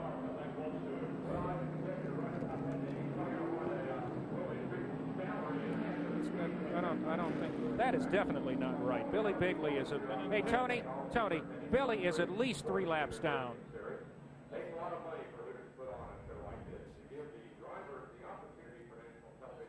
Back at Birmingham, and the cleanup continues for the Dwayne Dempsey crash, our 4th yellow of the evening. Pretty good look into the turn 1 wall. Let's see if we can figure out what happened, Bill. Well, we're taking a look at it right now. It looks like he came together with another car, then slammed into the outside retaining wall. Nevin Jenkins, right? And apparently Nevin Jenkins was the other car involved, but it certainly took its toll on Dwayne Dempsey, the St. Petersburg, Florida driver. Has been racing for some 23 years, started in go-karts a long time ago in the WKA. His first ever race was in Orlando in 1987. 23 years he's been associated with motorsports and helping out a lot of drivers in Central Florida. There he is. looks a bit relaxed for a guy that just took one heck of a lick. There's Doug Rice down there getting ready to, obviously going to talk to him here in a few moments. And there's always the nice job is when you talk to the winner in victory lane, but these are the tough interviews when you have to talk to those that have taken a hard lick. Doug, what's the story? Well, Dwayne, about halfway through the race, this is where you want to be. What happened out there, bud? I guess the guy decides to hit the wall, then turn left, and when I was there, you know, he just turned right into me, turned me into the wall. Now the car's destroyed. I really didn't need that. I wanted to try to pick up some points tonight, some good cars, you know, fell out early. You know, we were running good, you know, just waiting for a tire stop. But like I said, it just, I don't know if, you know, what happened really. It happened fast. This track is like a chainsaw. When you hit the wall, it just rips every piece of car right side. I don't know, I'm just frustrated. All right, so Dwayne Dempsey there, and of course he made a point there. This track is like a chainsaw. It's got those concrete on-coat barriers. They just kind of shred up these fiberglass bodies on these cars. Let's take a look at the top 10 unofficially as we have it, as we have now completed 108 laps, approaching halfway. As Matt Kent said, since lap 66 has been our leader. Marty Lindley, air conditioning and all, still sits second. Dick Anderson unofficially in third. Fourth is David Jude, and fifth is Larry Raines. And as we mentioned, that is unofficial as we look at the rest of the top 10. Eddie Mercer, now that is actually Mario Goslin. We'll explain more on that in just a moment. Chris Mullinex, he's having a strong run. Derek Kelly, Shane Rice, and Mike Garvey back there in the 10th spot after coming to the pits. Well, in a borrowed race car, Mario Goslin is doing a phenomenal job. He's up to 6th after starting last. Now, Mario Goslin talked Eddie Mercer into giving him his ride for this race after his car was disqualified for having lead fall out of it. It was a major safety issue. The rules are clear on it, but Eddie Mercer stepped aside so Mario could gain the points. And we talked to Mercer and Goslin about the reason for that decision. Well, it's not easy. I'll give you that because all my guys work really hard and we got a really good car here, capable of winning. But, you know, we're not racing for the points. We race when we can and as my business permits. And Mario's racing for the points and he makes his living racing. And I understand that. And I've been on the other end. And, you know, we've raced a lot together in the Classic Series at Pensacola. And he, I spun him out one night and won the race, and it was an accident, but he accepted my apology, and I had a lot of respect for him ever since because, I didn't mean to do it, but, you know, I like Mario. I think a lot of him, and if I can do this to help him, I'm sure maybe it'll come back to me one day. Mario, what about this guy? Hey, I tell you what, it's a super deal. I can't believe it myself. I mean, it takes a lot. You know, all this guy's been working really hard, and there's a lot of money invested in all the equipment, and I just really appreciate him giving me a chance to run here tonight, you know, running for the points, and for our sponsors, you know, Jack Crew and the whole our team, and it's just a great deal. I don't know what to say. Well, what you do is you let your driving do the talking, and you get yourself a good top 10 finish. And right now, Mario Goslin having a tremendous run in that blue 72. Eddie Mercer, who sat on the pole for the first ever Hooters Cup race at New Smyrna Beach back in February of 1995, stepped aside, and I guarantee you somewhere down the road that favor will be repaid. He said he would repay him at the first opportunity. He said, first of all, I can't believe that he let me drive his race car. Hey, I've got to take care of this machine tonight. And he's doing a good job right now. He's right outside the top 5. Well, Goslin, the reigning series champion, on his own car had a little monkey with a slash line through it. He feels he's had a monkey on his back all season. He's led a couple of times, was very strong at Anderson, but one thing after another has either put him on the sidelines or bent up either end of his race. Whoa, another major crash, and Nevin Jenkins on the top of the wall. Stanley Smith involved, and several other drivers going into turn number 3. Derek Kelly, our rookie of the race at Kenley, also went around. And Randy Fox involved. 5 cars have been caught up, and now Shane Rice drives away at the bottom of the racetrack. Chris Mullinex involved, the 29 car. He is parked almost over in turn number 4 on the outside retaining wall. The track is blocked. Several drivers now weaving through that area. And one car almost went out of the park. That was Nevin Jenkins. He was up on top of the wall. And there we see his car parked in the middle of the racetrack. There we see Hondo, Randy Fox's automobile, sitting across the racetrack. And trouble at the speedway is almost always bad. Took a number of cars out right now. Stanley Smith waiting for a couple of folks to come over and check on him. Our fifth yellow, a 4-car incident in turn 3. As the safety crews will come to the attention of the drivers who are smartly, we should say, staying in their machines. If you're new to late model racing, that's part of the drivers' meeting. Stay in your cars until the safety crews get to you. Well, Stanley Smith's getting his car refired, 49 car. And now he puts it in reverse, and his crew members have to jump out of the way. But the track now is blocked, and the driver's slowing down along the back straightaway. We may even see a red flag here, predicated when Nevin Jenkins and several other cars almost climbed out of the racetrack. Well, if you've got plans for July 4th and you're in the Florida area, change them. Get yourself over to USA International Speedway. The fireworks will be on that 3/4-mile track as the naturally fresh water 250 comes your way, the mid-race point in the 20-race 1996 Hooters Cup late model schedule. And then we head to the beautiful Huntsville Speedway, Huntsville, Alabama. A quick quarter-miler on July 20th. Be sure you join us for the Discount Fruit Stores 250. We'll be back with more from Alabama after this.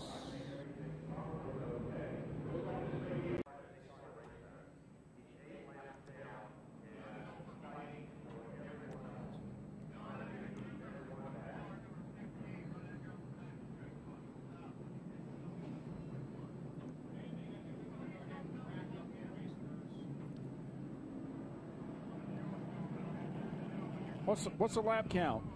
122.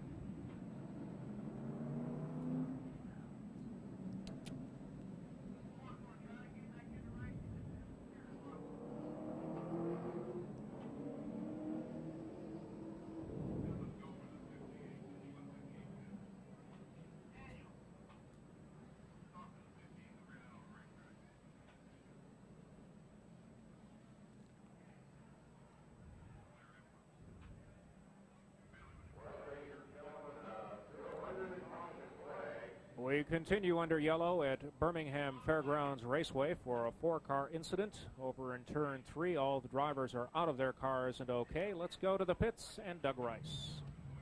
Thanks a lot, Mark. A couple of crucial pit stops during this caution that just came out.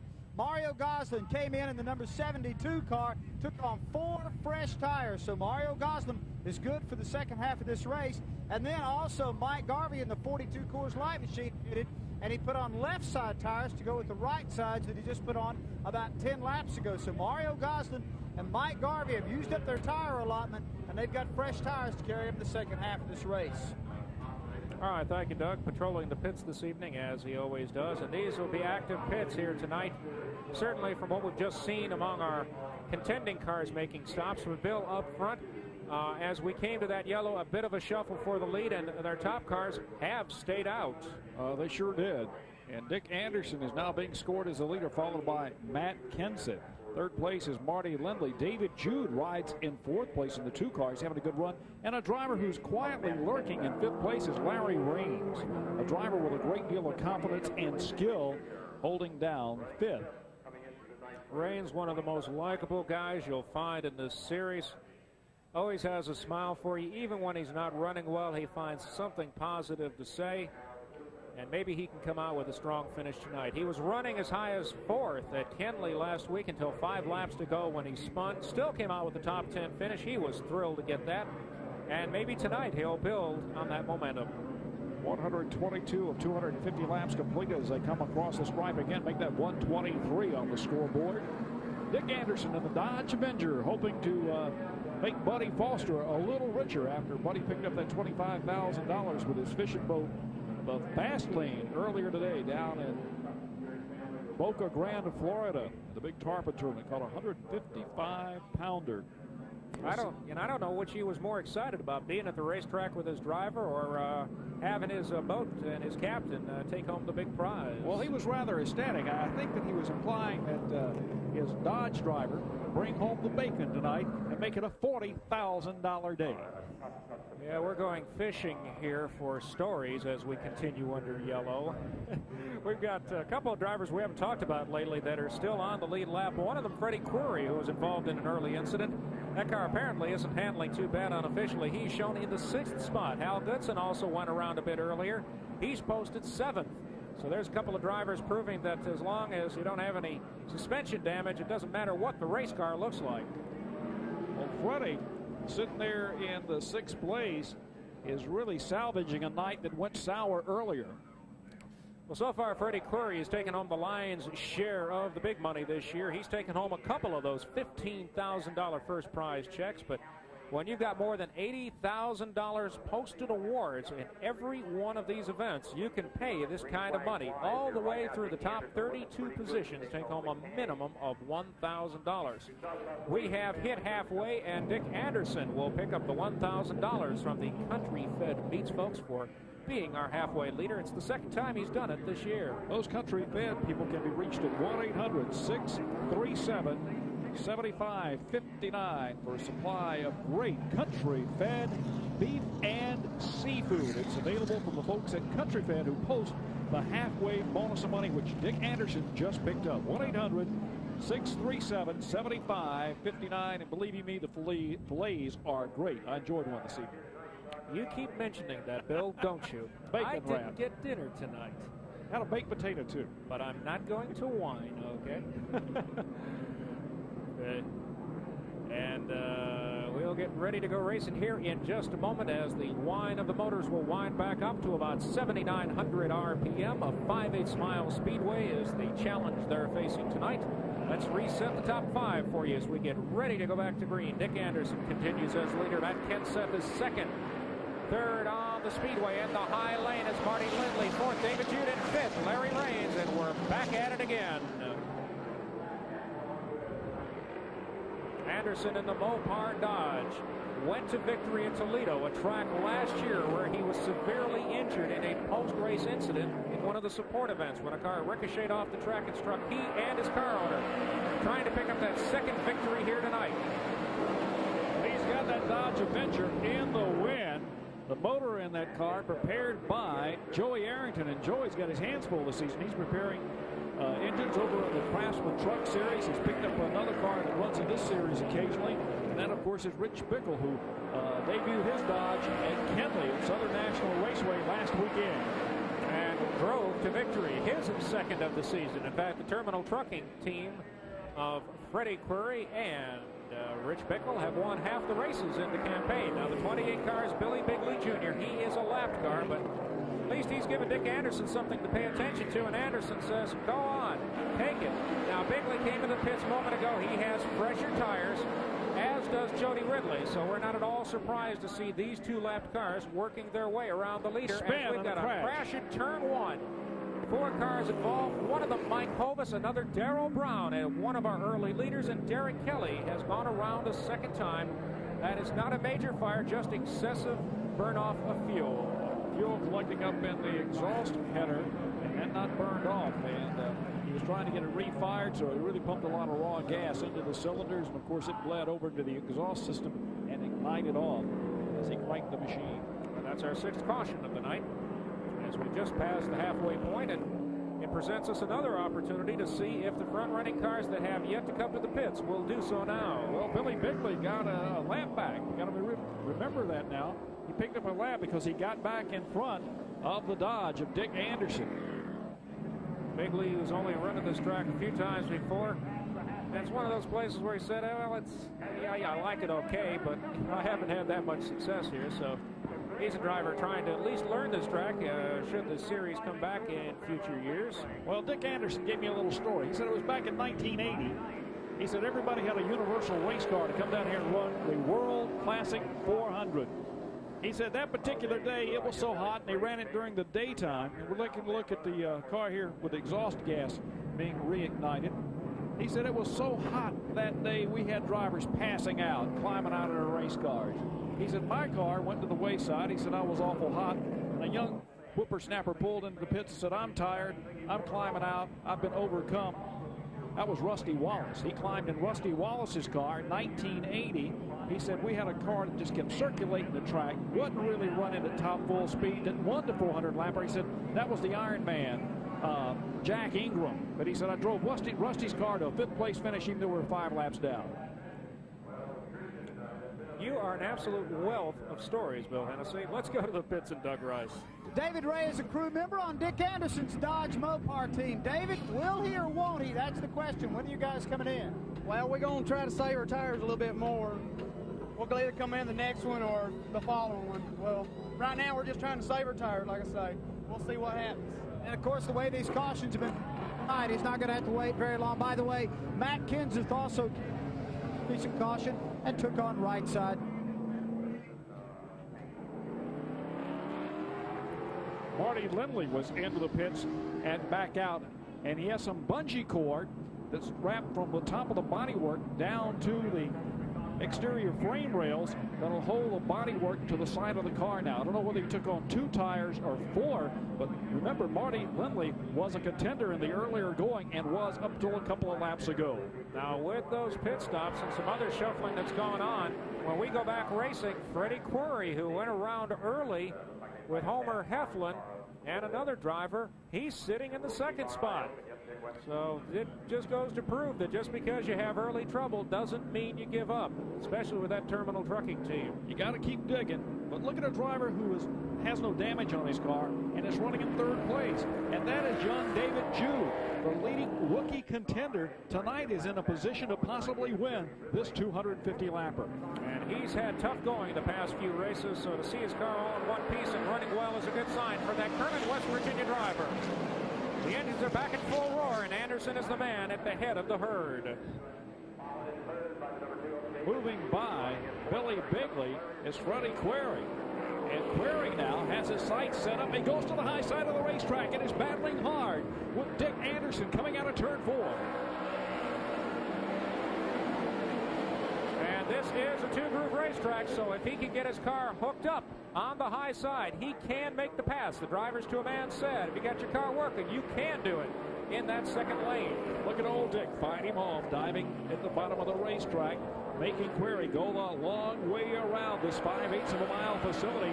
Query draws abreast of him on the front straightaway, dives hard in the corner, and but down at the bottom of the racetrack and hooked up is Dick Anderson, and we're now seeing what would you call a classic battle?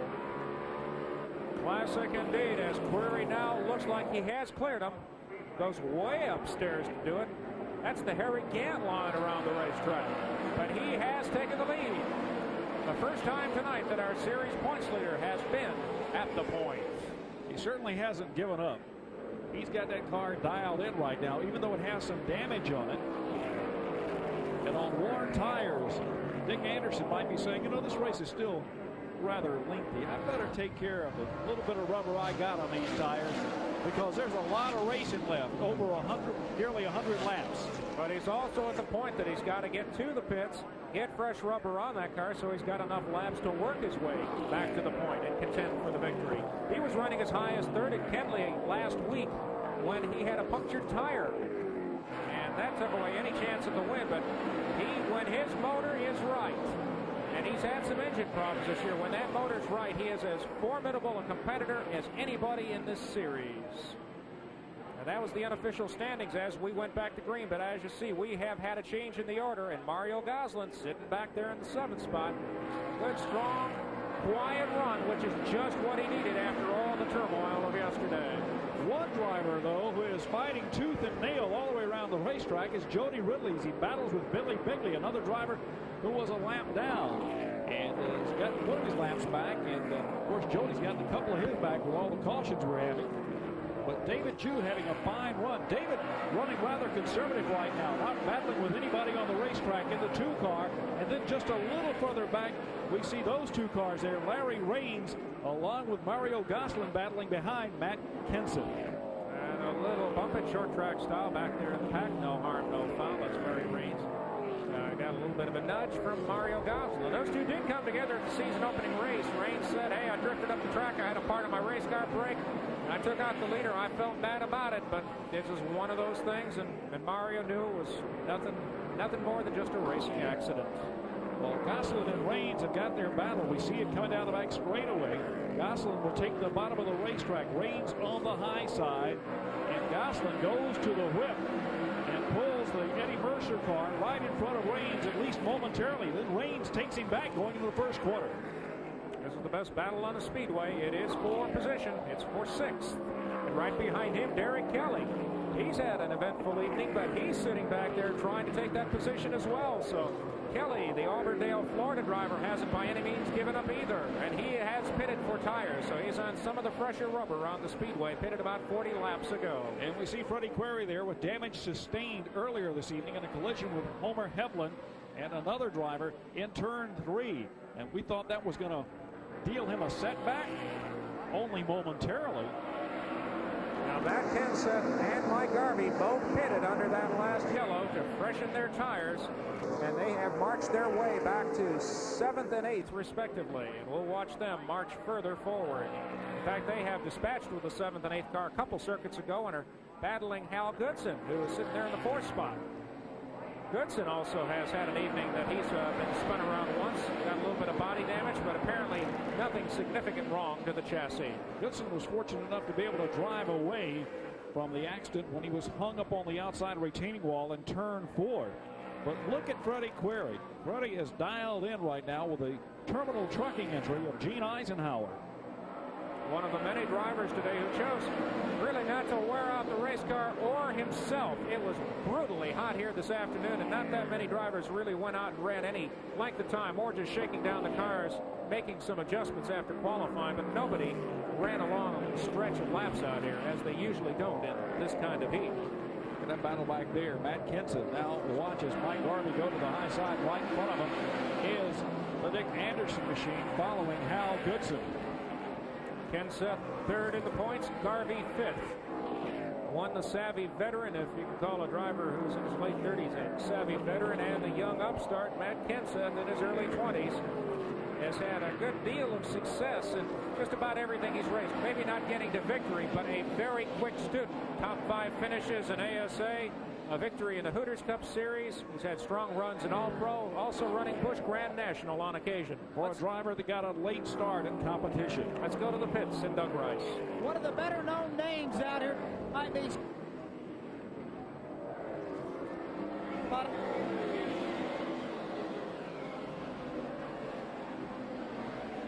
all right. And we'll check back in just a couple of moments as Freddie Query continues to circulate the speedway, having picked up 5 bonus points as a leader. And he went all the way upstairs that last time by too, Bill. He sure did. Climbed right up to the top of the racetrack. But I really think he's trying to save his tires. He's trying to kind of baby those tires because he realizes he has a great deal of distance left before they throw the checkered flag. But he's a driver that's already finished one career. He's retired as a school teacher in North Carolina, and this is really his first love, racing automobiles. So now he's in the second part of his life in an avocation that he loves. He was a terror on the Concord Big Ten Series for a number of years, then got the opportunity to race full-time. It really wasn't a hard decision for him, and in the coming weeks we'll sit down and talk with Freddie, show you an interview we did with him. Quite a fascinating individual. He's got his head screwed on real straight when it comes to motorsports. One of the hardest chargers out here, but also a guy that will give you room if he's not right. Well, you see him riding low in the saddle, low in the seat, uses a little body English to get the car through the corners, kind of tucks his head over to the left, and makes the car kind of glide around the corner. And Query, who has led more laps than any other driver this season, as we have caution on the track. Dick Anderson has exploded a tire between turns 1 and 2, and another car may have been involved. He may have left some debris on the racetrack, but he is staying on the racetrack. He doesn't want to go a lap down. We see him going through turns 3 and 4 right now with a shower of sparks. The tire on the right front quarter is now all the way down. He's riding on the rim, but he wants to be able to salvage this lap. He doesn't want to go a lap down. And he did not pit the last time by because the pits entering turn 3 in the backstretch were closed, so he had to stay on the speedway, otherwise be penalized a couple of laps. We're sure to see him come to pit road this time by. And once again, the snake has bitten Dick Anderson. Well, the Dodge Avenger won at Toledo, Ohio. And that car is really performing well tonight until the tire went down. And that should bring all our other leaders to the pits. This is the best opportunity for them, and we'll update those stops after we take this break. Short track racing cause a lot of problems. People get seriously hurt if you're trying to race back to the finish line. Not only that, the guys who get caught up behind the accident have to go through all that debris. They cause more damage to their cars.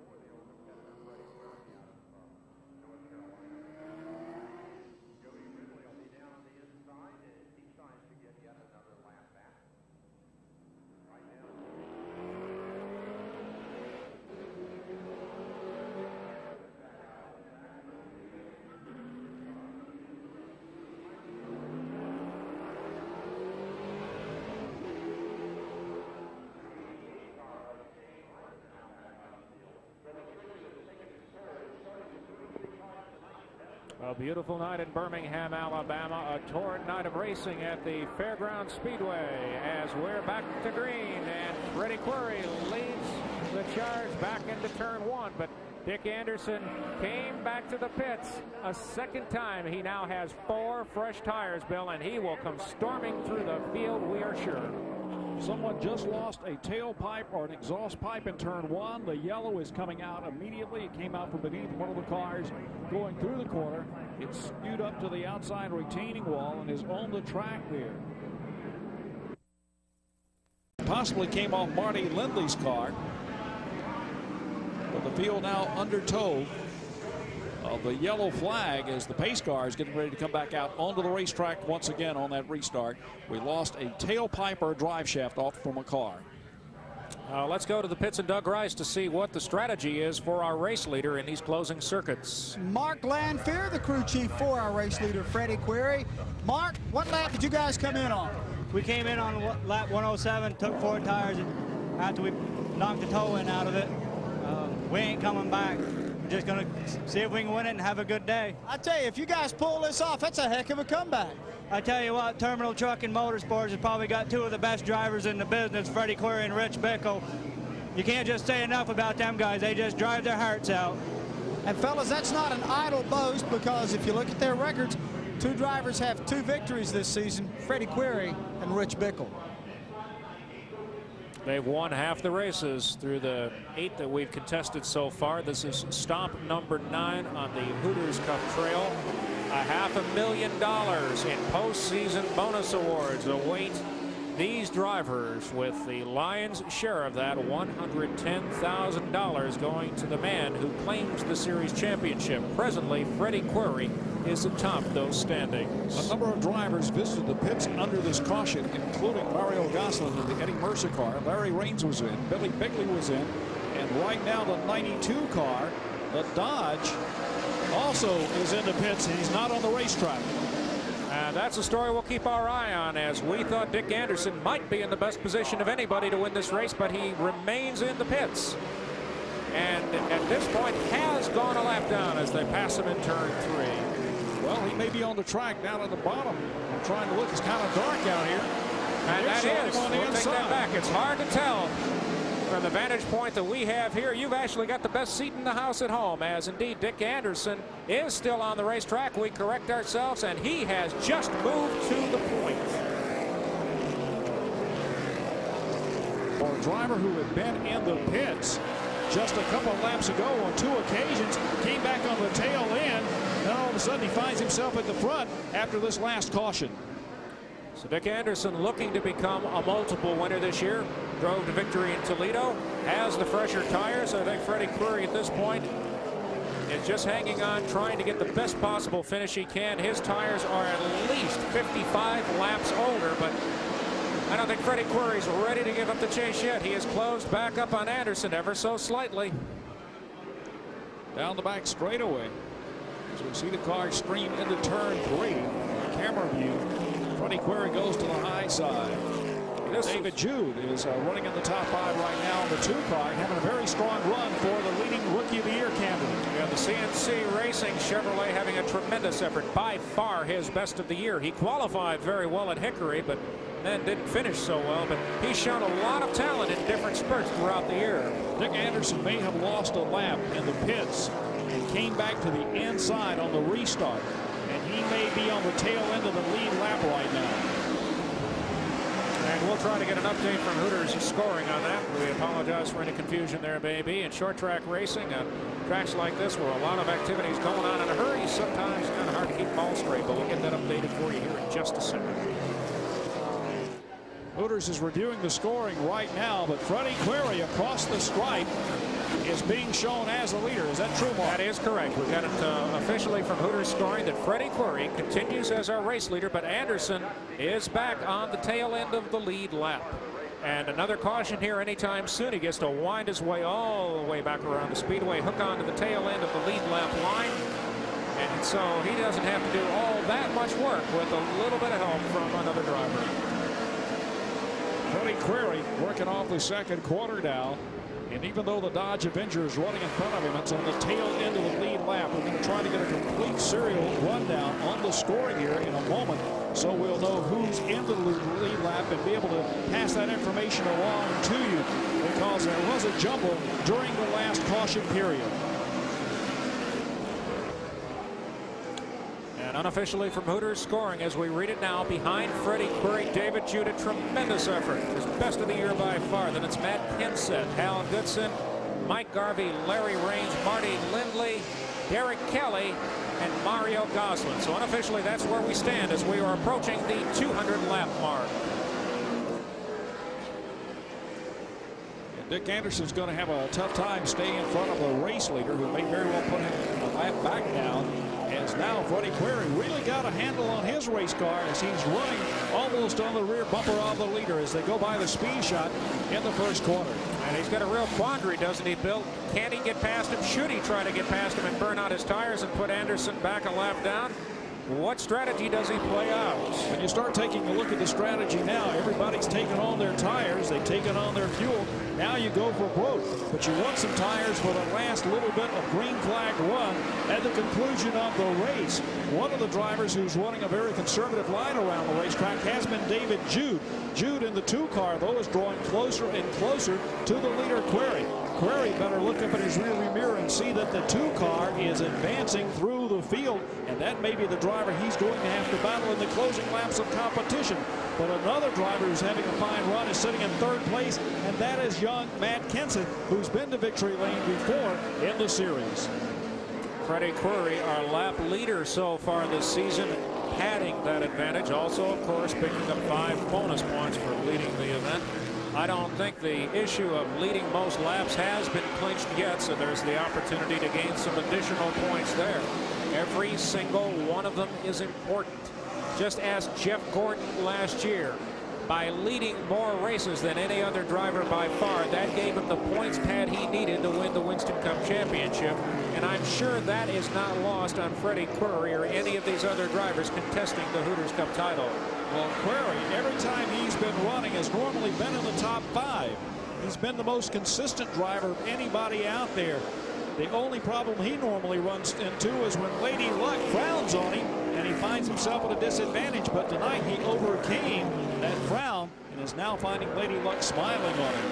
Yeah, he's one of the drivers that's completed more than 95% of the laps this year. Not many drivers have done that. Coming into tonight, Jody Ridley had completed every one of them, but he won't do that here. He fell into trouble on the very first lap and fell a good 18 or so laps down. But Query's completed 98% of the circuits. Bigley 97 at this point. He's going to give some back tonight as Derek Kelly is down on the rim coming off of turn 2. There was a driver in the top 10, but it looks like he's got a tire going down, and he'll go to the backstretch where the pit entrance is entering turn 3. But a tough break as there goes the wheel. The tire casing comes off the car and will roll up into the groove and may bring out another yellow for debris on the track here as we work towards 250 laps of competition, and Dick Westfall is waving the yellow. And we see what happened on the previous lap here, or maybe that happened coming back to the finish, to the start-finish line here. Apparently that was a previous lap. And it's hard to tell whether he just got high up on the speedway or if he already had a tire going down, but nevertheless, it brings out the yellow and a tough break for a driver having a terrific run. Well, they just removed the carcass of the tire from the racetrack, so the debris has been cleaned up even though the pace car is on the racetrack. And we'll take this opportunity as they clean up the debris from our 9th caution of the evening to take this break, and we'll be back with more from Birmingham here on Prime.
We've just gone back green. Birmingham Fairgrounds Raceway, and Freddie Query continues to lead, but it's a clear racetrack for David Jude, the closest he's been all night to his first lead in any Hooters Cup race. This is one strong machine, Bill. Sure is. The car is extremely competitive, and he has saved his car. He has no damage on the 2 machine. For a rookie driver, he is having a phenomenal run at this juncture of the race. Let's go to Doug Rice in the pits for an update. On here. Well, I don't know. It looks like we might have. It's just going how the rest of the race goes. Car's a little sluggish after a restart. Yeah, it takes it 2 or 3 laps to pick back up. All right, that's John Harrison. He is with the Jude race team, and of course, hey Jude, you were meant to go out and get her. This would be quite an upset, I would think, with the amount of experience that this West Virginia driver has if he were able to pick off Freddie Query and make it last to the checkered. We're closing in on lap 190 now of the 250 laps here on Prime. Hooters Cup racing at its best. Larry Raines now sitting back there in 5th place, has just cleared Hal Goodson. There are a lot of drivers in a position to win this race here this evening, and we still have plenty of laps remaining. So strategy has yet to play out in this 250 lap event. Larry Raines once again having a strong run. He's had 3 of the last 4 races where he's been one of the better cars on the speedway after getting out of the box very slowly this year. Missed the 2nd race of the year. We have lap 190 in the books now, so we've got 60 circuits to go. Everybody can get there on fuel based on our calculations. Well, everybody has taken on their tires and taken on their fuel, and now it is the sprint race for these closing laps of competition on this 5/8 of a mile facility.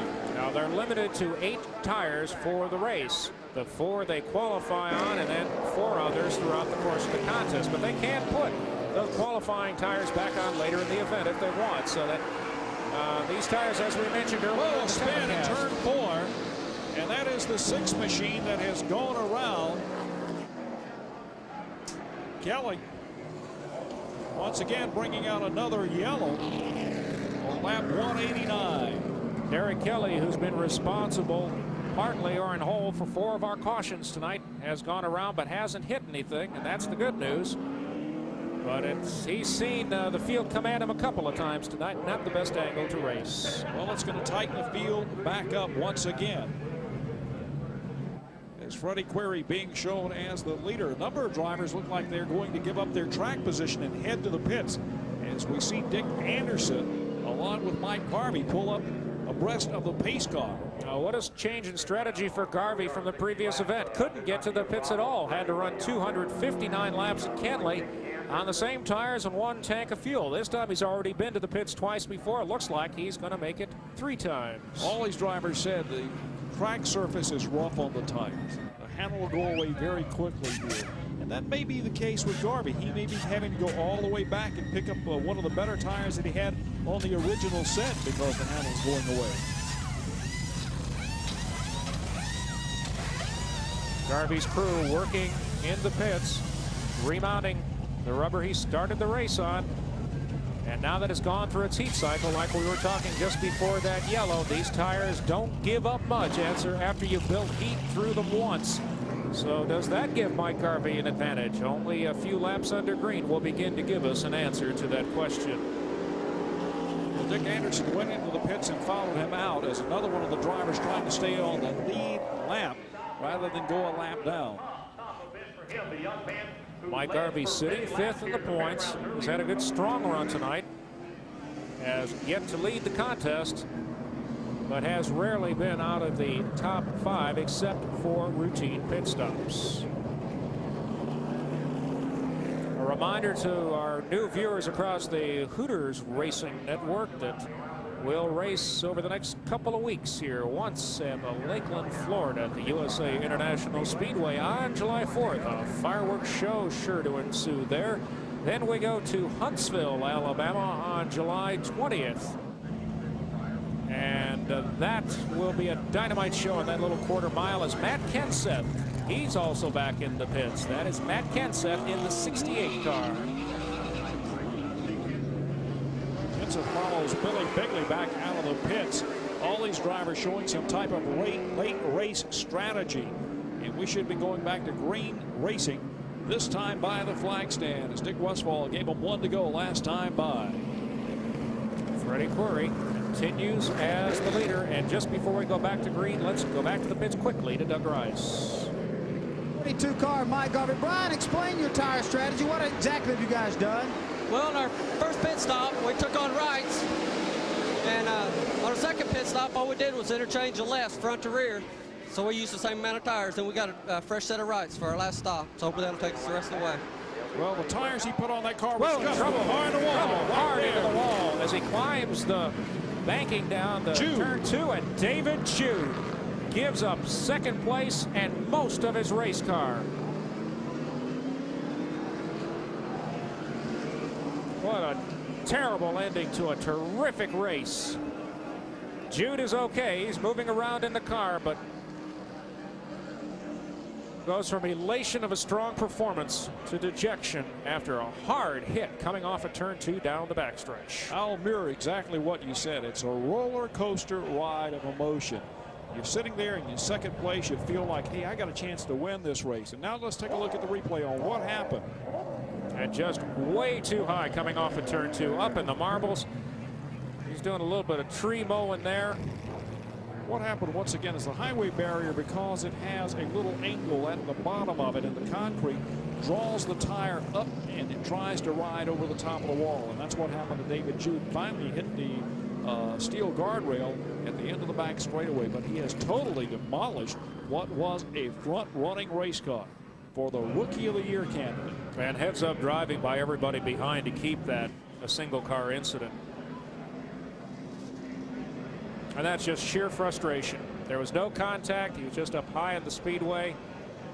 Well, the car pushed up a little bit off the second quarter.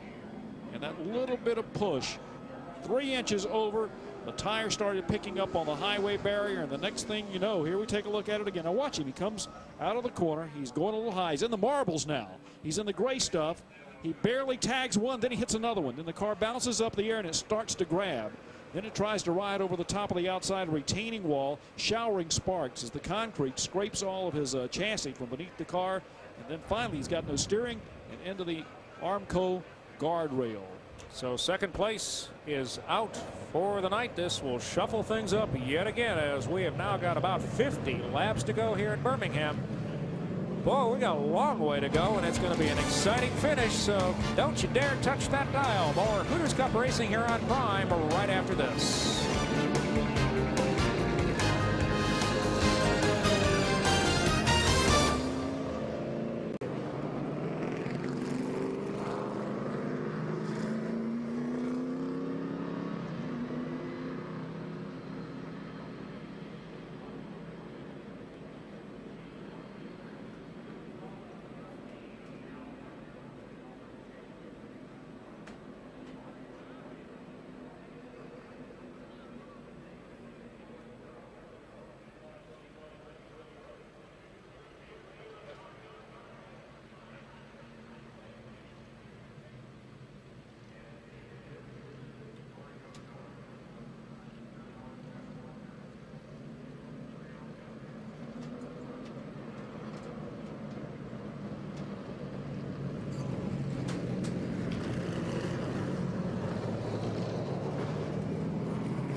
The work continues on David Jude's car as he will be pulled to the pits in a number of pieces. He is just fine as Freddie Query continues to set the pace, but Jude's misfortune allows Larry Raines to move into second.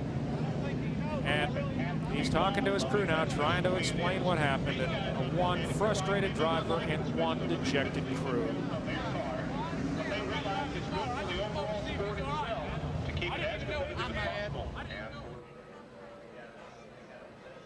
And the maintenance crew around this racetrack really doesn't have to do a whole lot of work because his cars climb the banking like that. They just kind of do a little saw job on the tree, and there's no overhangs on the track as Doug Rice is caught up with. Well, David, I didn't want to be talking to you here. I was hoping you'd be around in the top 3 over there when this thing was over tonight. just exactly what went on out there. All of a sudden, you're running along, and the next thing we know, you're climbing a wall.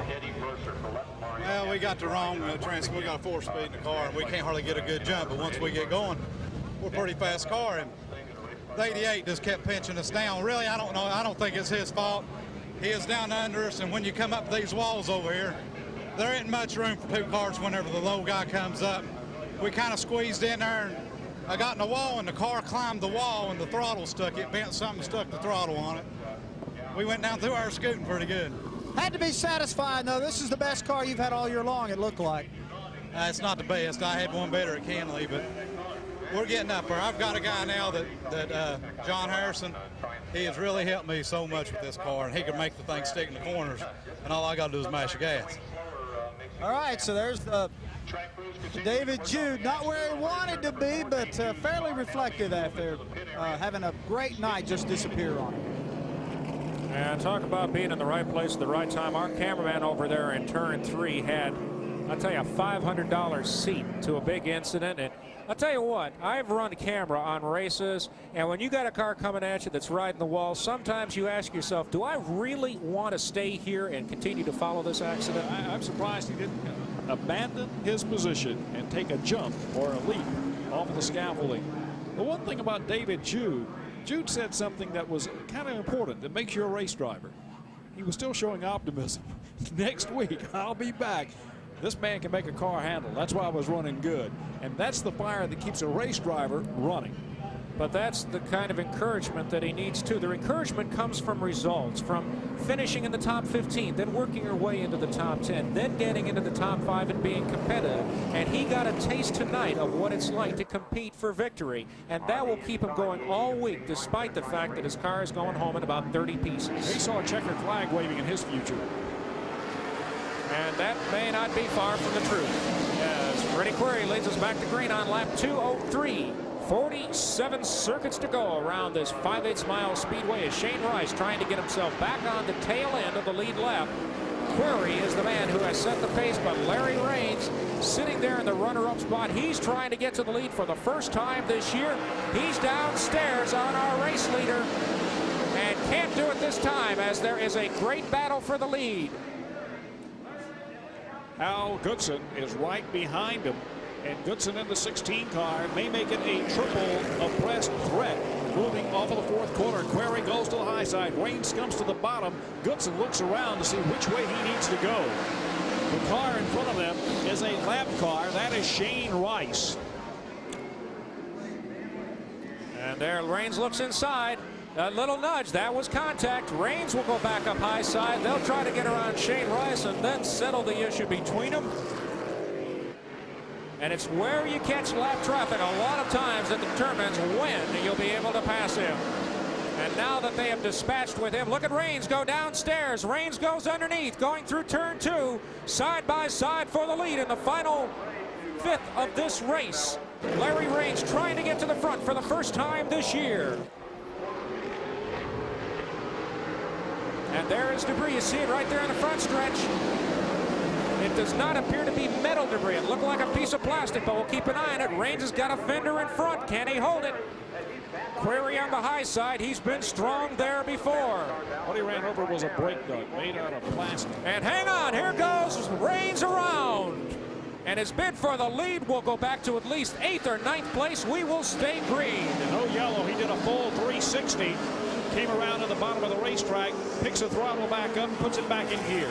And Raines went just as deep into turn 3 as he dared, and he paid the price for it. It also gave Freddie Query the distance over 2nd place Hal Goodson right now, and here's the replay.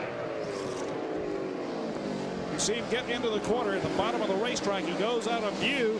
He makes a little contact, and he stands on the brakes. He tries to stay off of Query. He tries to break his momentum. The car starts coming around. Now he's really standing on the brakes as we see the tires really heat up on the rear.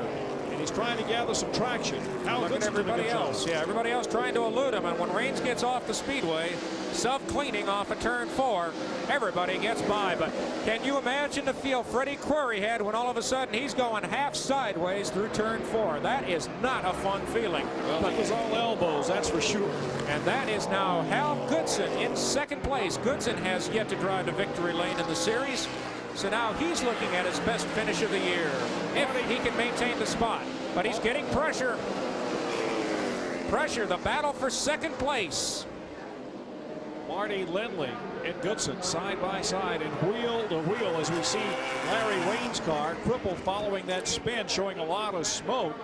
And now Goodson, as they come out of the fourth quarter down the front straightaway, Lindley draws over to the inside and will go to second as we continue to watch the Larry Rain's car drive around at the tail end of the field. Rain's car and the opportunity to win went away when he spun over in turn 4, battling with Freddie Query. And that rub, that smoke, is coming from a fender rub, and that will take care of any chance, as if there was one left, because he's now about a third of a speedway behind our leaders. But what a great run Larry Rains had till that moment.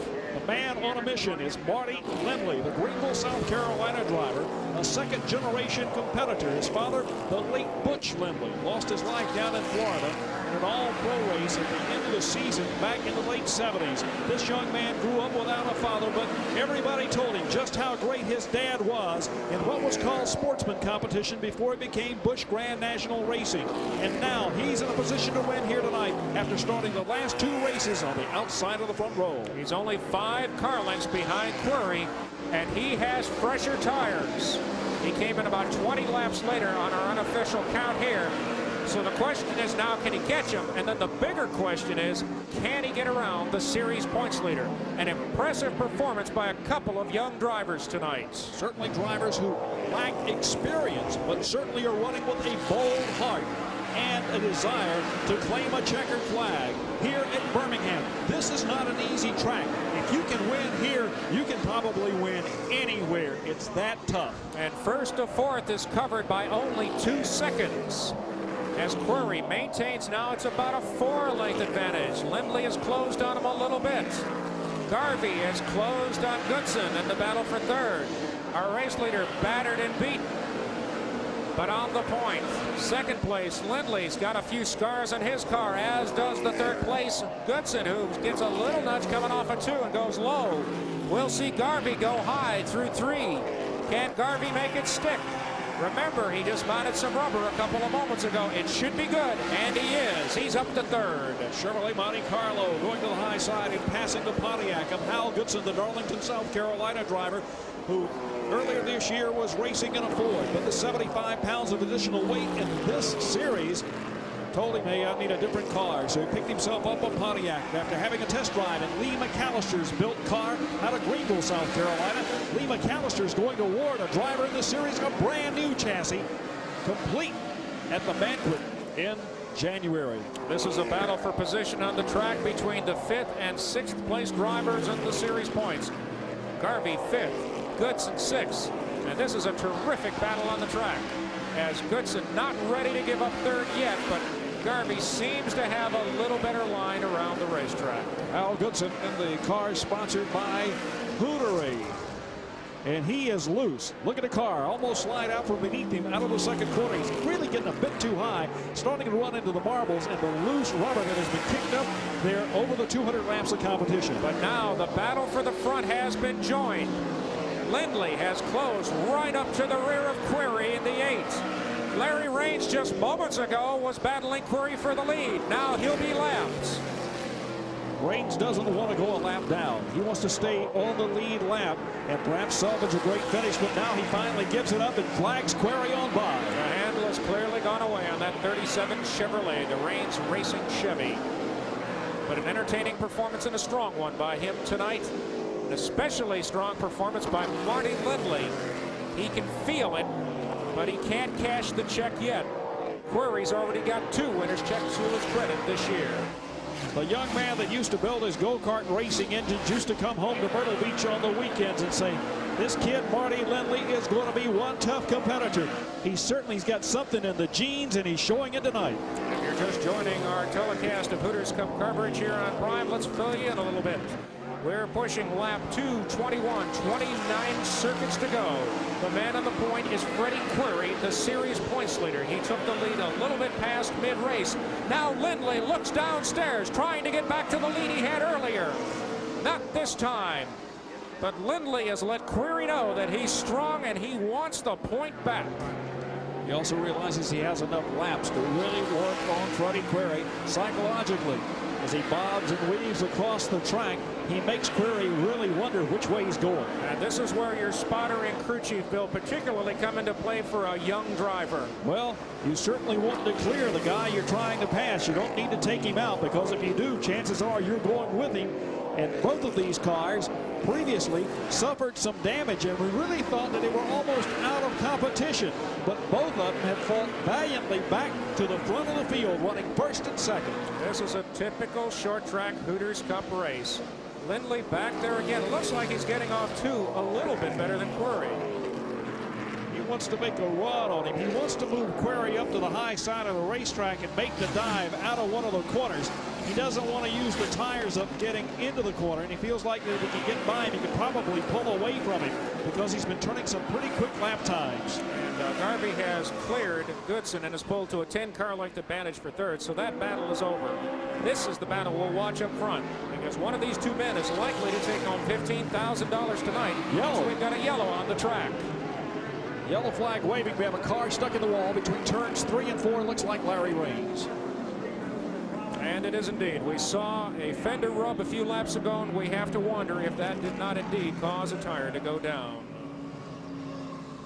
Our 11th caution of the night. Not as many as we expected, but a couple of them have been spectacular. We've had a couple of wall riders. We've had some trees buzzed. We've had a little bit of everything here tonight. Well, Larry Raines looks like he's crashed it hard enough to retire the car. Raines, though, is one of those drivers who's going to go away from here tonight feeling like he had enough muscle to flex that car and take it to the front. Even though a lot of these drivers are going by the wayside, they're going away from this racetrack with a feeling of confidence like they've never had before. Raines had his best run here this evening of all season long to go a lap down after a spin when he was battling for the lead. And a lot of the drivers who are having strong runs here tonight don't have a lot of laps on this racetrack. Sometimes you can equate experience to performance. But a lot of these, as we mentioned, a lot of these guys don't run this part of the country. They may see Birmingham once every couple of years, or in some cases, this is only their second time in 10 or 12 years. So impressive performances to adapt to a hot and slick racetrack. Physically, this track is perhaps more demanding than any place we've visited so far this year. As the temperature gets hotter during the season, it saps the strength out of you. It makes your mind really get weak and your concentration go away, because it just saps you. And of course, an obvious question for the fans sitting at home would be, well, then what do drivers do to prepare themselves when they know they're going to be under hot conditions in the race car in excess of 2 hours? I think that most of these drivers drinking a lot of liquids, and perhaps are just like many other athletes who are going to be conditioning their bodies for this. A lot of these drivers work out. You may think, oh, they just sit in the seat all the time. That's not necessarily true. Evan Jenkins is in the T-shirt. He went out earlier tonight in a spectacular crash, consoling Larry Raines, who has just retired his car after scuffing the wall hard in turn 3. Jenkins had a couple of good races coming into tonight, was confident he would do well and qualified reasonably well. He's got a new motor in that car, but I don't think the motor's the problem tonight. I think putting a whole bunch of new body panels on is what's going to keep he and his crew busy for the next couple of weeks. But I haven't seen anybody say, I'm going to stop doing this. Every one of them I see is optimistic about how good their performance has been in a field that's as tough as this in Hooters Cup competition. You've got to remember that there's only one winner and 32 losers, 31 losers depending on the size of the field. So that means everybody else is going to go home unhappy. You got to get the most optimism out of a performance that you can. Everybody, though, has seen a ray of sunshine at this racetrack tonight. As I would say most everybody who tours regularly with the series, not the Homer Heflins, for instance, who was involved in an incident earlier, or Floyd Polanco, but the drivers who've been here have been good. And let's go quickly to the pits to Doug as we're going back to green. Dale Burns is a member of the Marty Lindley team. Dale, can you catch him? Well, right now it's looking pretty good. You know, we decided to pit a little later than Freddie did. You know, I'm hoping it'll pay off for us. We're going to find out right here in a few minutes. I can tell you how enthusiastic this group is. You can hear them up on top of the trailer screaming, even over all the engine noise. This bunch has been jumping up and down now for about the last 20 minutes, and you can hear them over the cars that are still out here. It's quite exciting out here in the Marty Lindley pits. 17 laps to go. 233 in the book so far. Freddie Query has led more of them than anybody else, but we've had a number of different leaders, and Marty Lindley would like to get back in front just one more time before the checkered flag falls. And he'll try it. He keeps looking, coming off of turn 2. That seems to be a spot that he thinks he might be able to get a run on Query. Well, Freddie's able to turn coming off the corners. In doing so, he's kind of blocking the momentum of the young driver out of Greenville, South Carolina. Now, Lindley also has to do a bit of mirror driving, as now Mike Garvey sits back there in third, with Goodson a distant fourth and Anderson fifth. But Garvey has closed this, and now it's a 3-car battle for the points. Just needs to get a front fender up to the door. If he can get a fender to the door, he can make the pass. But believe you me, Freddie Query is really hanging on to his race car. We're seeing a classic battle among a young driver in only his 3rd start in this series, and a driver who is championship material. But right behind them is Mike Garvey, and he's going to put the pressure on him along with Hal Goodson. And Garvey's got a real issue to face here too. Does he lay back in third and let the front 2 cars maybe bump, as Larry Raines and Query did 20 laps ago, or does he try to get into second? And I think the answer to that is he tries to get to second, as he made a move there. And now look at Goodson coming back underneath. We've got battles all over the top 4. Good, tight racing. It's what you go to the racetrack for if you're a fan and pay your money. This is what you want to see. Everybody's on their feet. They're really enjoying this battle. The battle for first between Query and Lindley. The battle for third between Garvey and Goodson. Fifth is now Mario Goslin. He has gotten around Dick Anderson. But this is the battle we'll stay with as we're moving toward 10 laps to go. We're not there yet, but it's coming up. And this is the point at which some decisions will have to be made. Lindley goes underneath. He's got to run. Can he make it stick? They make contact. And a little bit loose. Lindley downstairs. It doesn't look like he can get the bite either, Bill. He's tried that before and just can't make it work. Well, he has flat worked Freddie Query up the racetrack. He's gotten him up in the marbles a couple of times now, but Query's excellent driving ability has made the car come back to him. And both drivers are just using and abusing their tires, and they're abusing each other's bumpers, as there was a little nudge right there. 10 laps to go. Garvey goes underneath Lindley, but he'll have to lift. And that will give Goodson a chance to get a run off of turn 4. And Goodson will go underneath. The battle for third is heated up. Lindley, which battle do you cover? Let's just sit back and enjoy it.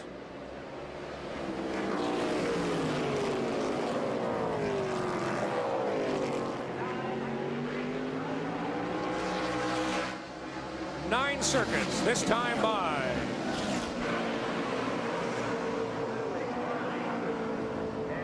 And Lindley is driving him clean, Bill. He had a chance to touch him there and didn't. They're all driving each other clean. The top 5, almost nose to tail now. They're all together. Fans will go away from here this evening talking about a classic battle. And Kenseth got around Goslin 2 laps ago, and all of a sudden we have a battle among the top 5 cars. Just to the right of your screen, that silver 68. That's Matt Kenseth as Goodson goes half sideways, coming off a 2. That's the time you wish you had about 6 different cameras. You could train on 6 different battles on the racetrack. Who would have believed with less than 10 laps to go, we would have 5 cars battling for a win. This is, without question, the best race we have seen this year. Experience at the front, youth and exuberance second. You've got 2 experienced drivers back in third and fourth, and then a young lion moving up in fifth. And it could be any one of these drivers could still win depending on what happens. 5 laps to go. And Lindley trying to find a way desperately to get him hooked up and get under Query. And all the Goodyear tires still landing, especially with all the laps that they have on them in green flag competition. And And if you're wondering, they're driving 10/10 right now. Nobody is holding anything back.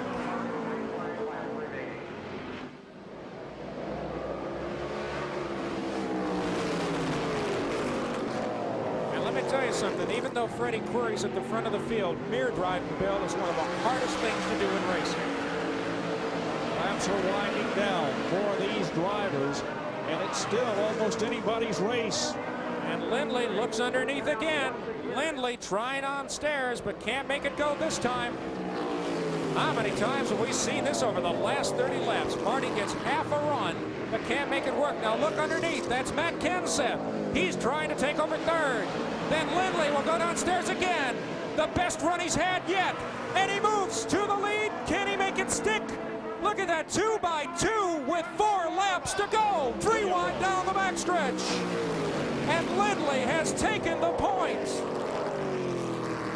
This race isn't over, though. As they come back, they're showing 2 to go. 2 laps remaining. Lindley is now pulling away. The battle will be for second place.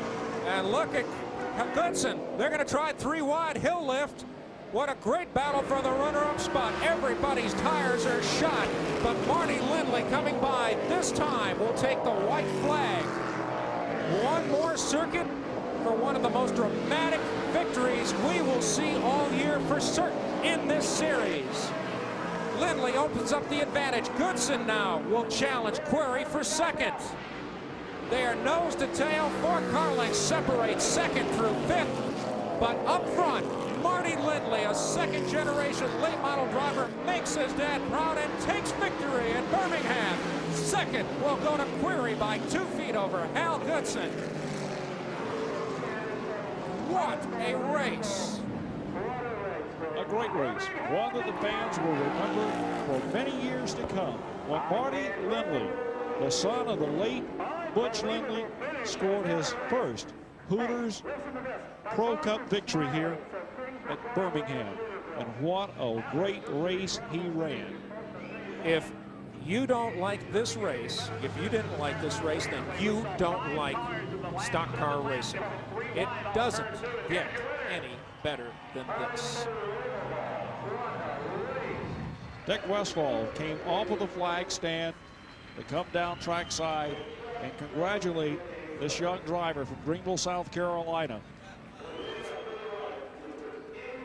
And unofficially, Mike Garvey edged Matt Kenseth for 4th. So our unofficial top 5. Marty Lindley wins it.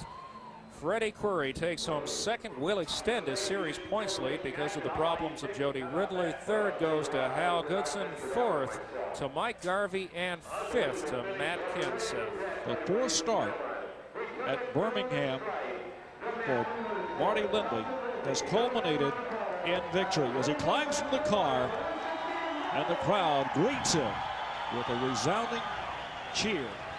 He fought all the way to second place. We thought he would do it right to the end. I've never seen anybody fight any harder. These are point leaders, the Terminal Trucking, Ferrer & Shot, Hampton Race Car, Parent Tech, Chevrolet Monte Carlo, out of Mooresville, North Carolina. Well, Buck Baker said of this young man's father a long time ago that he was one of the most talented drivers that he had ever seen on the short track. So Marty Lindley bounces off the wall, avoids trouble, and drives to his first victory in the Hooters Cup Series.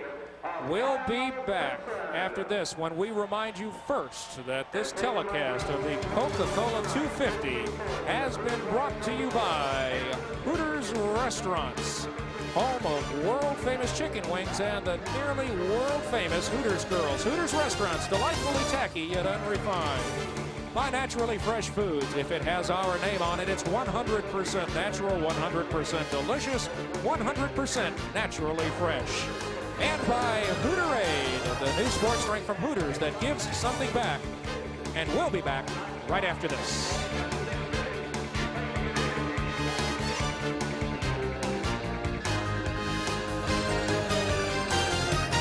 Nope.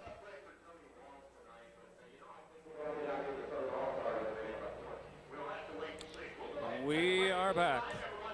And when you get a towel down after a race and it's a winning towel, you want to take the towel, you want to frame it.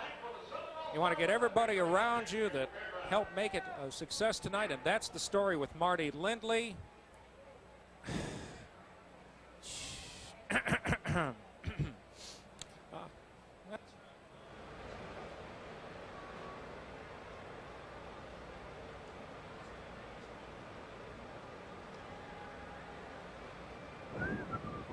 Does Doug have his mic back?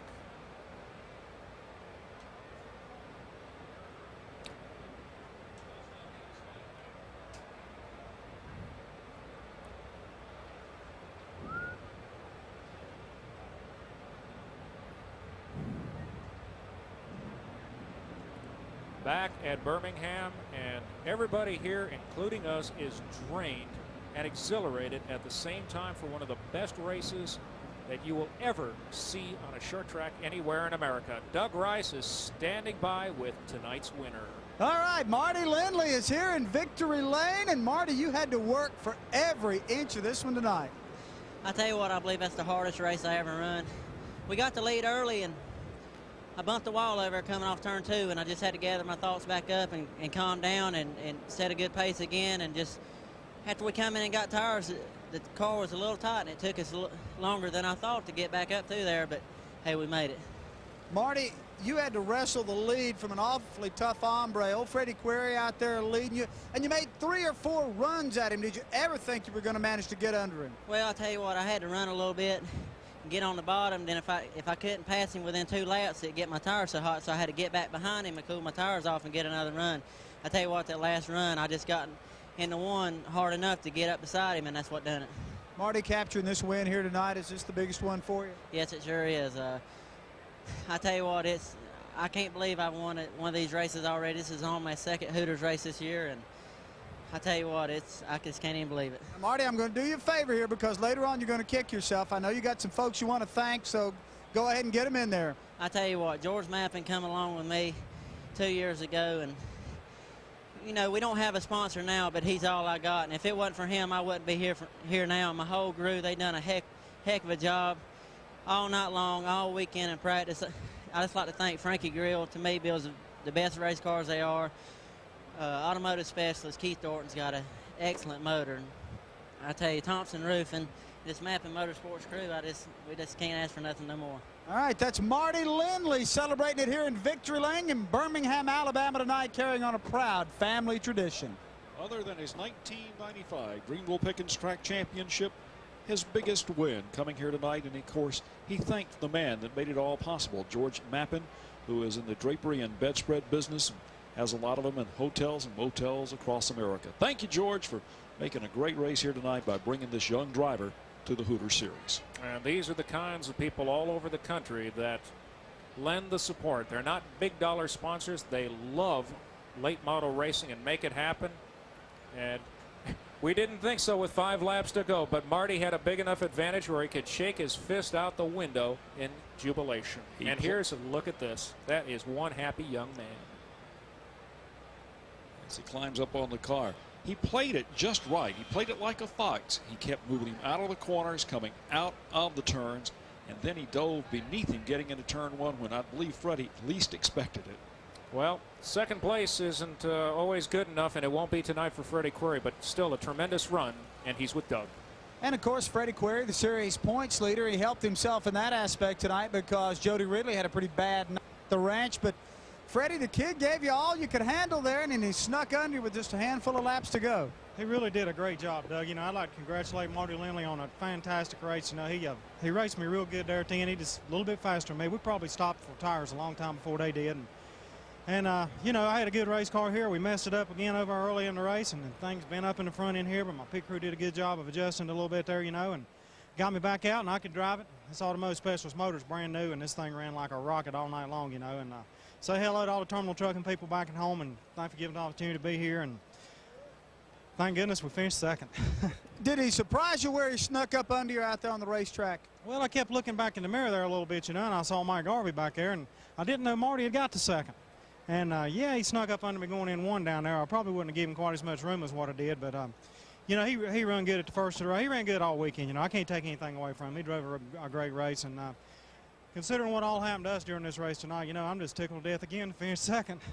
The left side of this car is pretty well shredded up, but Freddie Query brings it home for a second-place finish tonight and solidifies his hold on the #1 point standings in the Hooters Cup Series. All right, thank you, Doug. And Bill, I'll tell you what, any one of those top 5 drivers over those final 5 laps, they had to be grinning from ear to ear because that's the kind of racing they all want to do. This was great racing. You would never anticipate this type of racing and being this competitive in the closing laps of competition. The drivers were almost nose to tail over the final 5 laps, willing to shuffle and dice. And there's Frankie Grill, and he's only about 15 minutes away from home tonight. He'll be sleeping in his own bed, and hey, he'll be savoring a victory, even though it was not with the team he was with, but certainly with a young driver that he can say, I took him to his first victory in the Hooters Cup competition. And that's exactly true. He'll be just about as happy with the victory as if his own driver would have gotten it. There's your unofficial final standings tonight. Marty Lindley, an emotional and well-earned first victory. Freddie Query takes home second, Hal Goodson third, Mike Garvey fourth, and Matt Kenseth fifth. And those second through fifth positions could have just as easily been reversed. That's just how close it was at the finish. And if you weren't with us for this entire telecast, folks, you missed yourself one of the best late model races you're ever going to see anywhere. And we want you to join us next time out when we go to Lakeland, Florida, after Birmingham. We will be there July 4th for Mark Allen, who is me, Bill Hennessy, who's next to me, Doug Rice in the pits, and our Hooters sports production crew. We want to remind you, those are the events coming up right here on this Prime affiliate. Make sure you get out to those races. Enjoy the action yourself right there. If you can't be there, be sure to be with us on this Prime affiliate. We hope you've enjoyed tonight's telecast of the Coca-Cola 350. We'll see you.